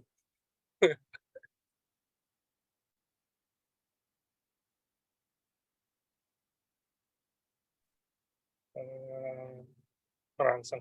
Oke dok, ada yang tanya, apakah benar biopsi ini merangsang pertumbuhan kanker lebih cepat bertumbuh? Karena ada kolega saya setelah biopsi dinyatakan kanker payudara stadium 2. Belum perlu tindakan kemoterapi dan sejenisnya. Advice dari patologisnya katanya kalau mau diangkat, diangkat aja. Tapi pasiennya nggak mau diangkat dan jadi saya kasih produk AFC, Putsu, dan Subarasi. Sebaiknya berapa takaran yang bagus? Karena sekarang minumnya 2/2. 2 saset Suba, 2 saset Putsu. Di awal minum 1 dan 1. Apa benar tidak boleh konsumsi susu pas kanker karena kebetulan punya masalah di dalam pencernaan dan baru merasa membaik setelah rutin minum susu Entazol Gold? Terima kasih. Silakan dijawab dok. Oke, baik, terima kasih. Untuk kasus yang pertama kanker payudara stadium 2 ya. Jadi advice-nya mungkin dari dokternya disuruh angkat ya. Jadi gini kawan-kawan ya. Kenapa ini disuruh ngangkat? Karena mumpung masih maaf, pertanyaan pertama dulu ya. Skip itu pertanyaan kedua. Pertanyaan pertama, kenapa pada saat di biopsi ya, bisa biopsi itu ada FNAB ya, fine needle aspiration biopsi, itu minimal trauma ya, minimal trauma itu ada yang pakai jarum disedot kemudian dilihat, tetapi itu ada kelemahannya juga, nggak bisa melihat kalau misalnya ngambilnya salah, mungkin yang diambil sel nggak kanker, jadi bisa bias juga. Nah, terus yang kedua, biopsi sebagian jaringan kanker diambil, kemudian dilihat di mikroskop. Nah, di situ kalau misalnya itu tingkat keakuratannya cukup tinggi ya, tapi memang ada luka ya, ada luka yang memang harus dirawat. Jadi kalau perawatannya bagus, ya tidak akan menyebar. Tapi kalau misalnya perawatannya bermasalah, ada potensi infeksi ya, potensi infeksi. Tapi kalau untuk penyebaran, kita dari medis itu sudah ada SOP-nya ya, meminimalisir. Tapi kemungkinan bisa terjadi ya. Nah, kenapa kok harus dibiopsi? Karena memang harus dipastikan supaya tidak salah dalam terapi yang diberikan oleh dokter. Nah, kalau misalnya sudah dipastikan derajat 2, stadium 2, kalau saran saya diangkat saja, benar diangkat saja. Kenapa? Mumpung masih dini ya, mumpung masih dini, risiko atau saran lain mungkin ke dokter lain, coba ke dokter bedah lain, diskusi untuk memperkuat sehingga pengobatannya sempurna. Nah, kenapa? Kanker payudara salah satu kanker yang memang cukup cepat penyebaran, cepat pertumbuhan dan cukup besar juga potensi metastase atau penyebaran ke jaringan yang lain. Jadi harapannya itu ya, kita kalau bisa pengobatan semaksimal mungkin. Insya Allah dalam kedokteran itu kita upayakan yang terbaik. Yang penting dicari dokter yang memang bisa mengerti kita, berkomunikasi dengan baik, sehingga pasien yakin, pasien aman, dan kita juga sebagai pasien hendaknya etika sebagai pasien juga dijaga, jangan sampai kita memaksa dokter dan sebagainya, marah-marah ke dokter tuh. Jadi suasana komunikasi tidak terbentuk dengan baik sehingga saran yang nggak terbaik yang kita dapatkan. Jadi bentuk komunikasi dengan dokter yang baik sehingga nanti dokter akan menyarankan yang terbaik untuk kita ya. Kalau dari saya boleh ikut atau mau tanya dulu ke dokter yang lain sehingga kita bisa lebih yakin. Nah, selanjutnya untuk konsumsi jelas ya, tadi udah kita bahas Subarasi, Utsukusi bisa membantu, tetap medis jalan juga, ada obat-obat yang lain juga dikonsumsi ya. Nah, Subarasi, Utsukusi itu pengobatannya satu, ususnya diperbaiki, darahnya diperbaiki, kemudian regenerasinya diperbaiki, ya, sistem imunnya diperbaiki, kankernya diserang pelan-pelan oleh natural killer cell. Nah, itu udah luar biasa mekanisme penyembuhannya ya dalam tubuh. Ya, jadi semakin besar dosis yang digunakan akan semakin bagus ya. Nah, tetapi memang Subarasud-Sukus ini kan tidak murah, jadi disesuaikan saja. Semakin besar dosisnya akan semakin cepat terjadi perbaikan atau bantuan, tapi disesuaikan dosisnya. Konsepnya itu. Konsepnya semakin besar dosis yang diberikan kepada pasien kanker, itu semakin progresnya akan semakin cepat. Ya. Tapi memang dibutuhkan biaya yang tidak murah. Ya. Ya Dok, standarnya seperti apa? Boleh 2 saset boleh, 3 saset boleh setelah pas pada saat itu makan ya. Pagi sepasang, siang sepasang, sore sepasang, atau malam sepasang ya, itu boleh. Ya, kalau 2 ya udah cukup dengan standar minimal. Tapi kalau mau cepat, memang harus dibus. Ya. Terus kemudian pertanyaan yang itu lain lupa tadi saya Mas Angga. Ya susu ya, kayak susu.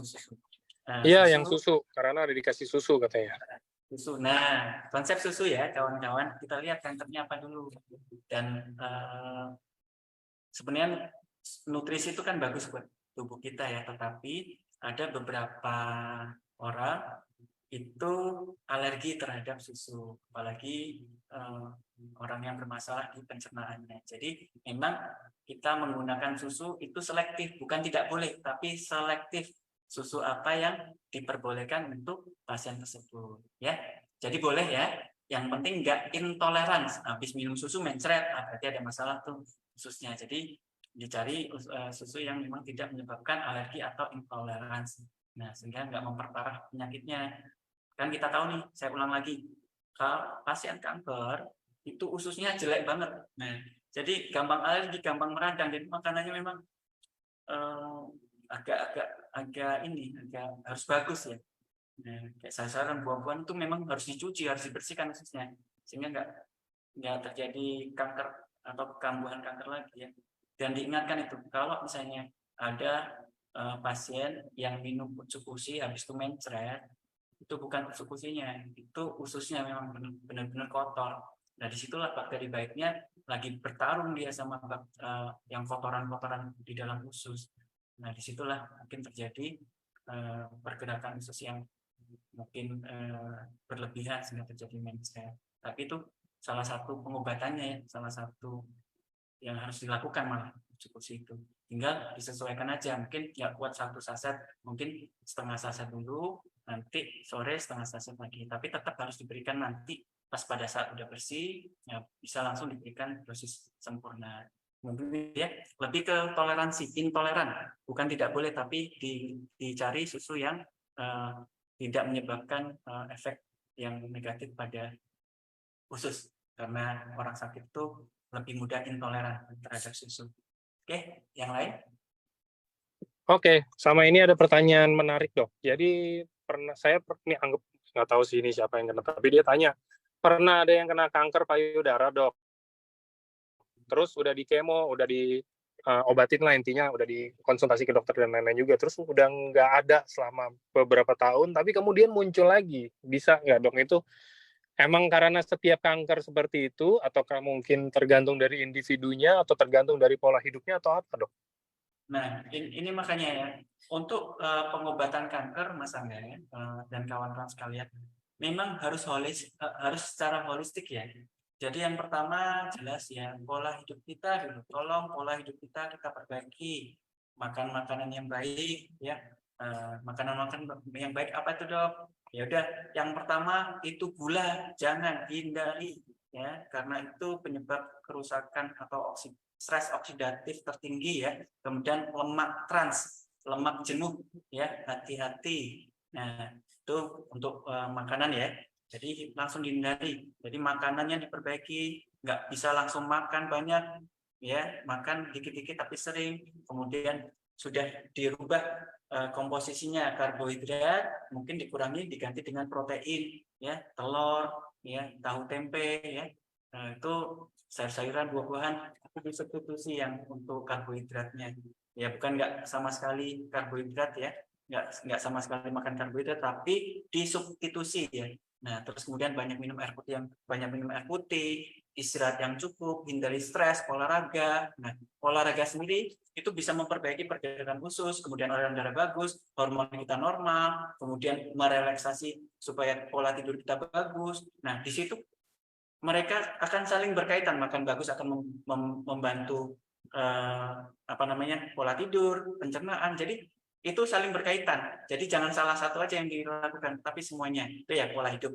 Yang kedua, nah kita tahu kan usus itu kalau misalnya udah kena kanker, usus itu kotor banget. Nah, jadi lemak-lemak trans yang merusak itu kan yang di awal sudah merusak dari sel kanker. Nah, tapi di usus itu masih ada yang mau masuk lagi. Nah, di situ potensi terjadinya kanker berulang bisa di tempat lain. Ya, itu potensi ya. Yang kedua, di kanker sendiri itu dia punya karakter untuk metastasis ya, atau dia berkembang biak atau menyebar ke jaringan lain. Nah, di situ juga kemungkinan ada sel kanker yang mungkin sudah menyebar nih ke yang lain, masih mengendap di situ kan. Nah, mungkin bisa tumbuh juga. Nah, jadi ada dua potensi ya. Dari sumbernya di usus, di darah, itu harus diperbaiki dulu sehingga tidak menyebabkan potensi kanker baru. Yang kedua, kankernya memang harus benar-benar terhapus dengan mati. Salah satunya itu tadi, kita konsumsi natural killer cell, di mana dia akan cari kanker-kanker yang beredar di dalam seluruh tubuh atau tumor-tumor yang ada di dalam tubuh, sehingga kita tidak terjadi kanker berulang atau tumor berulang. Itu ya, pola hidupnya perbaiki, kemudian berobat juga kalau misalnya ada terapi dokter lanjut, kemudian natural killer cell ya, di nutrisi itu Mas Angga. Oke, kita masuk ke gejala, Dok. Jadi kalau gejala kanker ya jelas lah. Maksudnya kayak yang tadi dokter bilang, salah satunya contoh dengan kanker payudara, itu tadi gejalanya kan dokter sebutin. Cuman ada gejala lain nggak sih, Dok? Kayak misalkan gini, ya batuk-batuk, mungkin ini ada yang tulis batuk-batuk, dan pokoknya kayak gejala-gejala penyakit-penyakit yang nggak terlalu berat gitu loh, Dok. Ada nggak sih kayak gitu kemungkinannya? Bisa kemungkinan itu kanker atau apa, ataukah itu cuma karena polusi udara yang super parah aja gitu. Nah, ini mungkin saya cerita sedikit ya kenapa saya bergabung di AFC ya, karena luar biasa pengalaman saya, pengalaman keluarga saya. Jadi saya punya istri saya itu punya abang. Nah, jadi abang ipar saya ya, kakak ipar kalau misalnya orang Jakarta, kakak ipar ya, kakak laki-laki, kakak ipar saya itu kena leukemia, akut mieloblastik leukemia. Nah, akut mieloblastik leukemia ini gejalanya bahkan nggak ada sama sekali, mungkin kelelahan, mungkin biasalah kalau misalnya kita lelah, capean biasa. Kemudian faktor resikonya abang ini tidurnya larut malam ya, karena ya suka suka investasi mata uang asing ya, forex. Nah, jadi kan aktifnya di malam ya, jadi sering begadang, sering tidak tidur ya, bahkan subuh ya, makan yang nggak teratur, kemudian merokok juga dulu, dan sekarang udah berhenti alhamdulillah. Nah, tidurnya malam ya, gadang terus. Nah, di situ ya capek seperti biasa, nggak ada gejala sama sekali, bahkan pas sehari sebelum terjadi sesuatu yang mengerikan ya, kami hari Minggu itu kita kumpul keluarga ya, abang juga datang. Nah, abang saya itu normal datang pun normal, bercanda kami dan sebagainya. Dan setelah pas mau pulang dari rumah ya, itu izin karena besoknya akan mengantarkan istrinya untuk pulang kampung. Nah, tiba-tiba besok paginya matanya langsung hitam, penglihatan cuma 1 meter, yang lainnya hitam. Nah, di situ ya. Terus kemudian diperiksa di dokter mata, rumah sakit mata, dicek, diteropong, retinanya terjadi perdarahan menyeluruh di retina mata, berdarah semua. Dilihat, oh ini bukan dari mata, ini kemungkinan dari yang metabolisme, bisa lupus, bisa karena ini ya, leukemia dan lain sebagainya, ini autoimun atau kanker nih. Nah, dilihat akhirnya betul lah kanker. Nah, kanker ini salah satu kanker yang terganas, kanker darah ya. Nah, darah ini kan salah satu stem cell ya, salah satu untuk mengalirkan stem cell. Nah, ini yang bermasalah. Kemonya itu kawan-kawan kalau kena akut myelodysplastic leukemia itu satu kali kemo itu 7 hari berturut-turut. Satu kali kemo itu sampai luar biasa. Nah, disitulah abang saya terbantu. Efek dari kemoterapi, tetap kemoterapi jalan, kemudian rencana cangkok sumsum tulang jalan, dibantu oleh subarasi dan eksekusi. Efek dari kemoterapi tersebut itu sangat ringan. Abang bisa aktivitas, bisa enak, bisa, padahal itu kan dikurung ya, diisolasi ya. Kalau kita masuk itu harus pakai hazmat ya, pakai APD ya, karena sel imunnya itu benar-benar ditekan serendah mungkin, sel darah putihnya itu ditekan serendah mungkin. Dengan adanya SOP subarasi dan eksekusi, alhamdulillah bisa pulih dengan benar. Itulah yang merubah istri saya dan kakak saya, mungkin Kak Diana yang tak tahu. Nah, itu yang merubah kenapa ini produk ini luar biasa. Ya, jadi tetap ya konsepnya, gejalanya kita sangat random ya, sangat banyak karena kita nggak tahu nih sel kanker ini nempelnya di mana. Nah, dan nempel ini memiliki gejala yang tidak sama masing-masing. Nah, itu. Tapi tetap tadi berdasarkan data kita paling banyak kasusnya apa saja, yaitu tadi kita bisa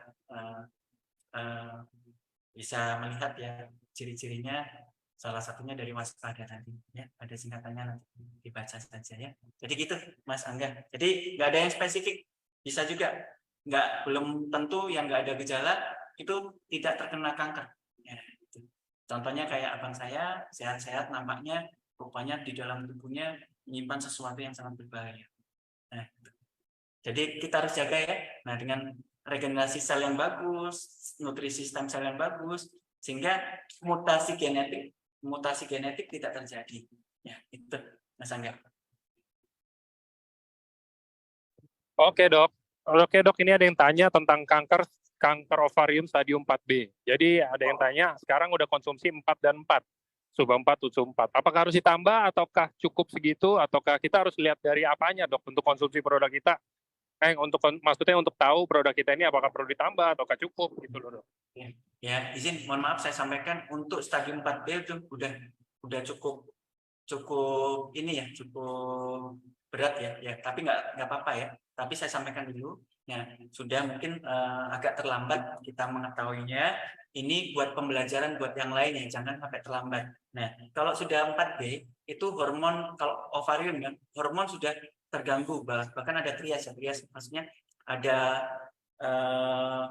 cairan di paru-paru, kemudian cairan di perut yang besar isinya cairan. Kalau misalnya stadium 4B itu ya, biasanya ya, tapi tidak selalu. Dan itu udah menyebar ya ke banyak tubuh. Nah, yang pertama jelas ya, untuk medis harus ikut ya. Pengobatan medis kawan-kawan bukan kita ini ya, berdasarkan pengalaman saya, saya dokter nih, saya menyarankan medis, tidak. Yang saya pelajari, karena medis ini itu pengobatannya tuh spesifik itu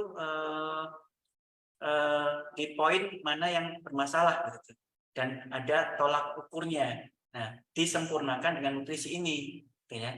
Nah, contoh misalnya kita demam itu kan respon tubuh, respon imun supaya sel darah putih itu aktif untuk melawan bakteri atau virus atau yang lain di dalam tubuh kita.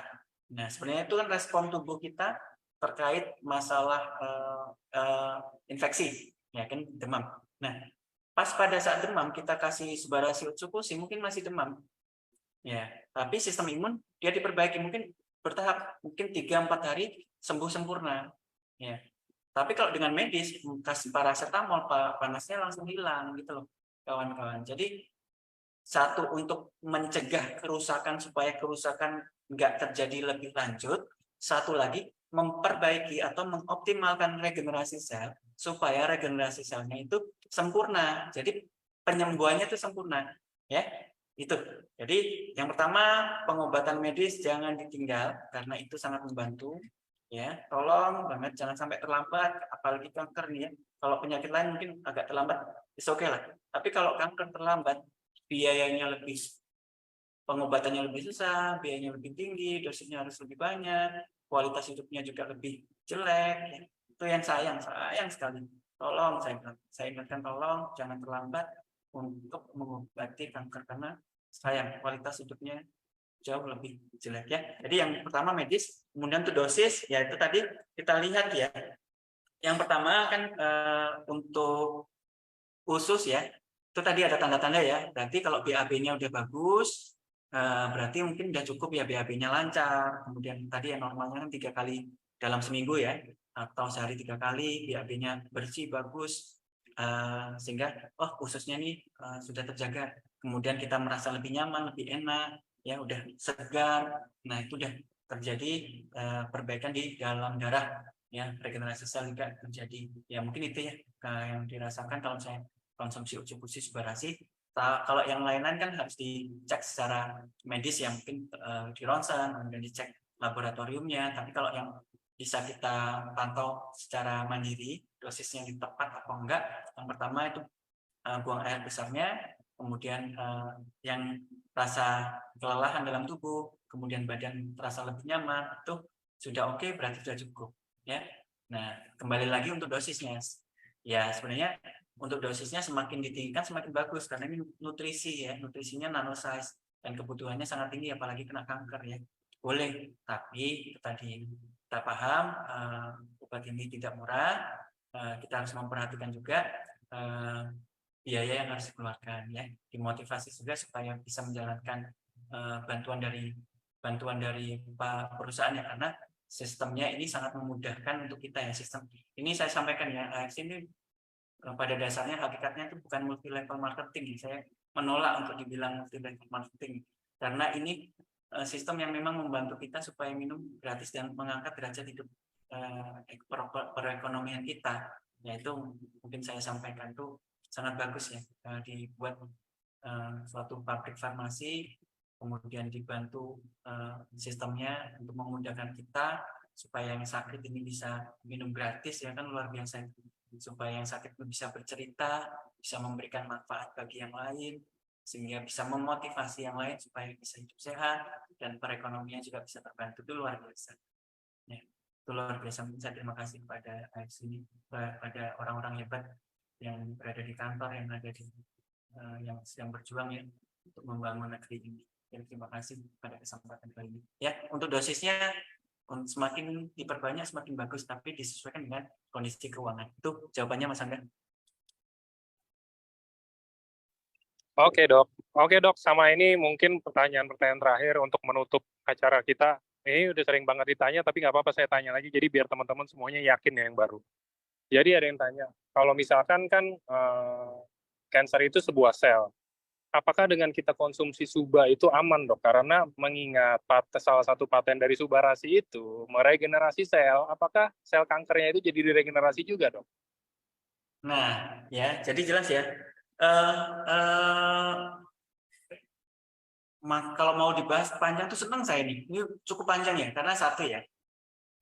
Untuk sel kanker itu punya genom tersendiri ya, genom tersendiri yang dia merampas nutrisi yang ada ya. Tetapi ya, untuk dengan nutrisi yang banyak ya, nutrisi yang baik ya, harapannya yang contoh gini, pabrik mobil itu karena onderdilnya, setirnya itu enggak ada, dia bisa salah, bisa mutasi. Nah di situ proses pabriknya itu salah, ya, proses pabriknya itu salah, itu tidak dipengaruhi oleh nutrisi yang sudah lengkap, ya, sudah lengkap, ya. Lebih mudahnya ini. Yang pertama jawabannya tidak, karena dia punya mutasi, punya reseptor masing-masing. Kalau misalnya genetiknya bermasalah, sudah mutasi, sudah mutan, dia tidak akan prosesnya itu tetap, prosesnya itu akan sama dia. Nah, dengan Subarashi Utsukushi itu tadi tidak merangsang hormon dan sebagainya. Nah, di situ yang rusak nggak makin banyak. Kenapa? Ini prosesnya akan tinggi, karena kalau misalnya prosesnya tinggi, nutrisi yang lain diambil, ya sel yang lain-lain kalau nggak dinutrisi, bahkan sel yang lain akan terjadi kerusakan lain, terjadi mutasi lain. Jadi kita mencegah terjadi kanker yang berkelanjutan dengan konsumsi Subarashi Utsukushi. Apalagi Utsukushi ya, Utsukushi natural killer cell-nya sudah di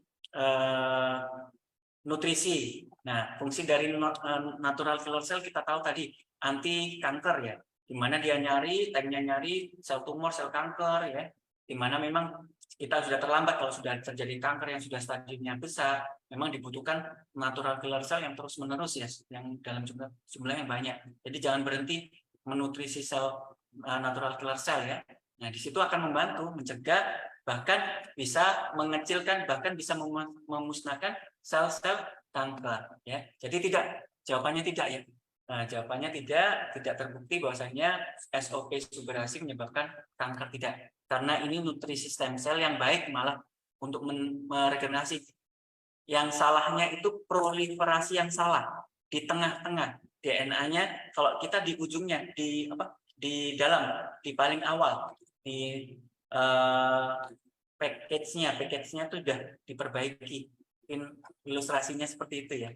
Tapi kalau saya ada gambar nanti saya terangkan khusus untuk terkait masalah ini ya. Tapi memang butuh penelitian yang jelas ya. Tapi kalau dari hipotesisnya ya, dengan yang saya pelajari dari ingredientnya, kemudian hipotesis dari terjadinya kanker, kemudian memicu kanker itu apa saja, itu sudah ada di SOP Subarashi dan Utsukushi ya. Itu Mas Angga. Oke, thank you dok. Oke, jadi ini masih ada waktu, kita pertanyaan terakhir deh. Boleh. Saya cari ini. Oke. Jadi teman-teman ini karena keterbatasan waktu, jadi saya tanyanya kanker secara keseluruhan ya.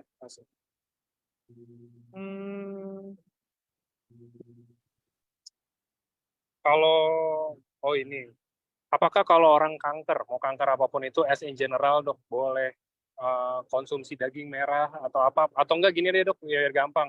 Kalau menurut versi dokter Islam ini, kira-kira kalau kanker yang benar-benar harus dihindari banget, tadi kan udah disebutin sebenarnya, cuma mungkin ya biar teman-teman kita nebelin lagi aja gitu loh, jadi teman-teman semuanya juga tahu, mungkin bahkan yang belum kena kanker atau nggak kena kanker lagi sehat pun bisa tahu gitu dok.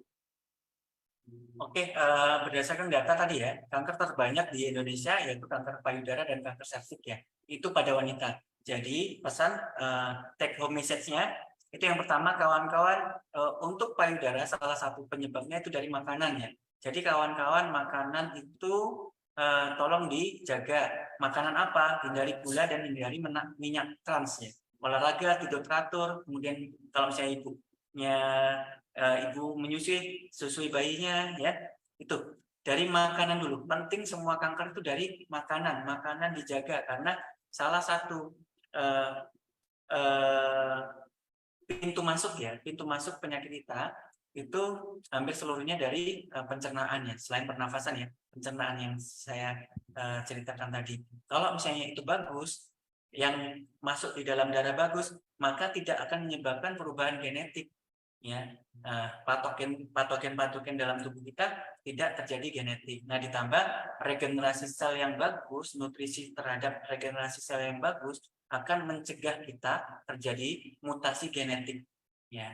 Karena itu tadi diserang terus akhirnya mutasi karena regenerasinya nggak bagus sehingga terjadi mutasi. Nah, selanjutnya antioksidan dalam darah itu memang bagus ya, kayak sayur-sayuran, buah-buahan, ada beberapa nutrisi yang memperbaiki kualitas darah sehingga oksidan atau stres oksidatif yang ada di dalam darah langsung dihindari sehingga nggak merusak sel-sel yang ada di dalam tubuh kita ya. Yang merusak itu tadi ya, gula, kemudian lemak trans, penyedap rasa, kemudian pengawet ya itu ya darah. Terus kemudian periksa untuk payudaranya, periksa sendiri ya. Boleh dilihat di YouTube ya, ada benjolan, ada kulit jeruk, kemudian ada darah keluar dari puting ya. Nah, jadi itu diperiksa sendiri.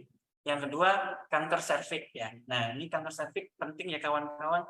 Ini bisa dicegah, caranya imunisasi ya. Saya sarankan kawan-kawan supaya enggak kena kanker serviks, imunisasi segera, murah kok. Harganya paling mungkin ada program pemerintah juga ya. Ada program pemerintah, tapi biasanya pap smear dulu dilihat, kalau misalnya bersih langsung dilakukan imunisasi ya, imunisasi terkait virus HPV ya. Nah, itu sangat membantu mencegah. Nah, yang selanjutnya seks yang sehat ya, mohon maaf saya sampaikan ya, kalau misalnya belum sunat aja karena mudah dibersihkan. Kemudian kalau misalnya nggak sunat pun nggak apa-apa, sebelum melakukan hubungan seksual mandi dulu, dibersihkan dulu ya. Kemudian mohon maaf saya bilang juga pemanasan dulu, jangan langsung ini karena bisa iritasi atau luka ya. Kalau misalnya luka bisa kuman atau virus mudah masuk ya. Tetap jaga pola hidup yang baik. Kemudian ada poin-poin tadi silakan dibaca untuk kawan-kawan, karena beda kanker beda cara pemeriksaannya dan cukup banyak, dan di internet juga cukup banyak ya. Pola hidup yang baik, kemudian screening dini, kemudian pengobatan yang adekuat sedini mungkin akan membantu penyembuhan kanker secara maksimal sehingga kita bisa sembuh total ya, kita bisa sehat dan kita juga bisa bermanfaat buat orang-orang tersayang kita. Mungkin itu Mas Angga, terima kasih.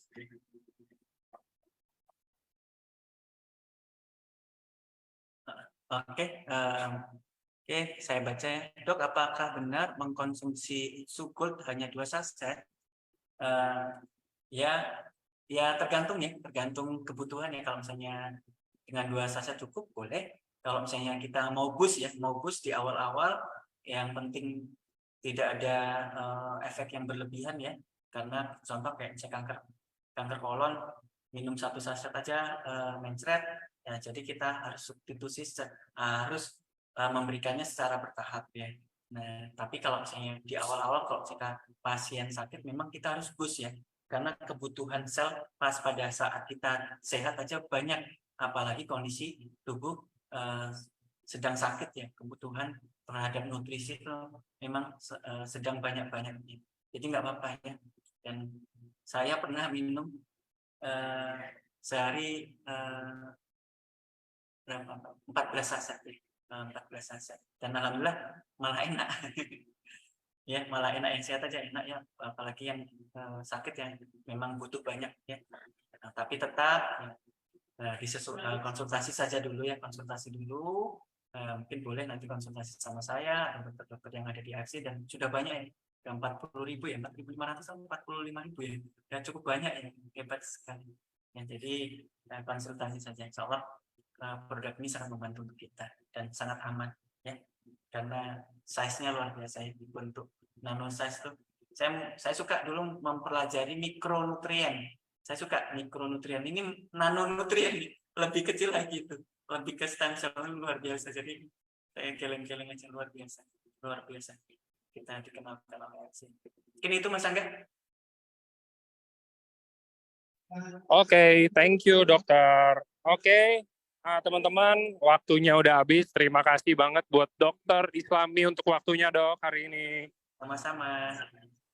Dan teman-teman juga saya nggak lupa yang udah sering banget mukanya juga saya sering lihat, dan atau namanya saya sering banget lihat nih, semuanya rutin setiap minggu ikutin seminar bareng saya. Terima kasih. Ditunggu seminar-seminar berikutnya. Terima kasih dokter sekali lagi. Selamat sore dokter. Selamat sore semua. Terima kasih AFC, makasih kawan-kawan semua. Sehat semua ya.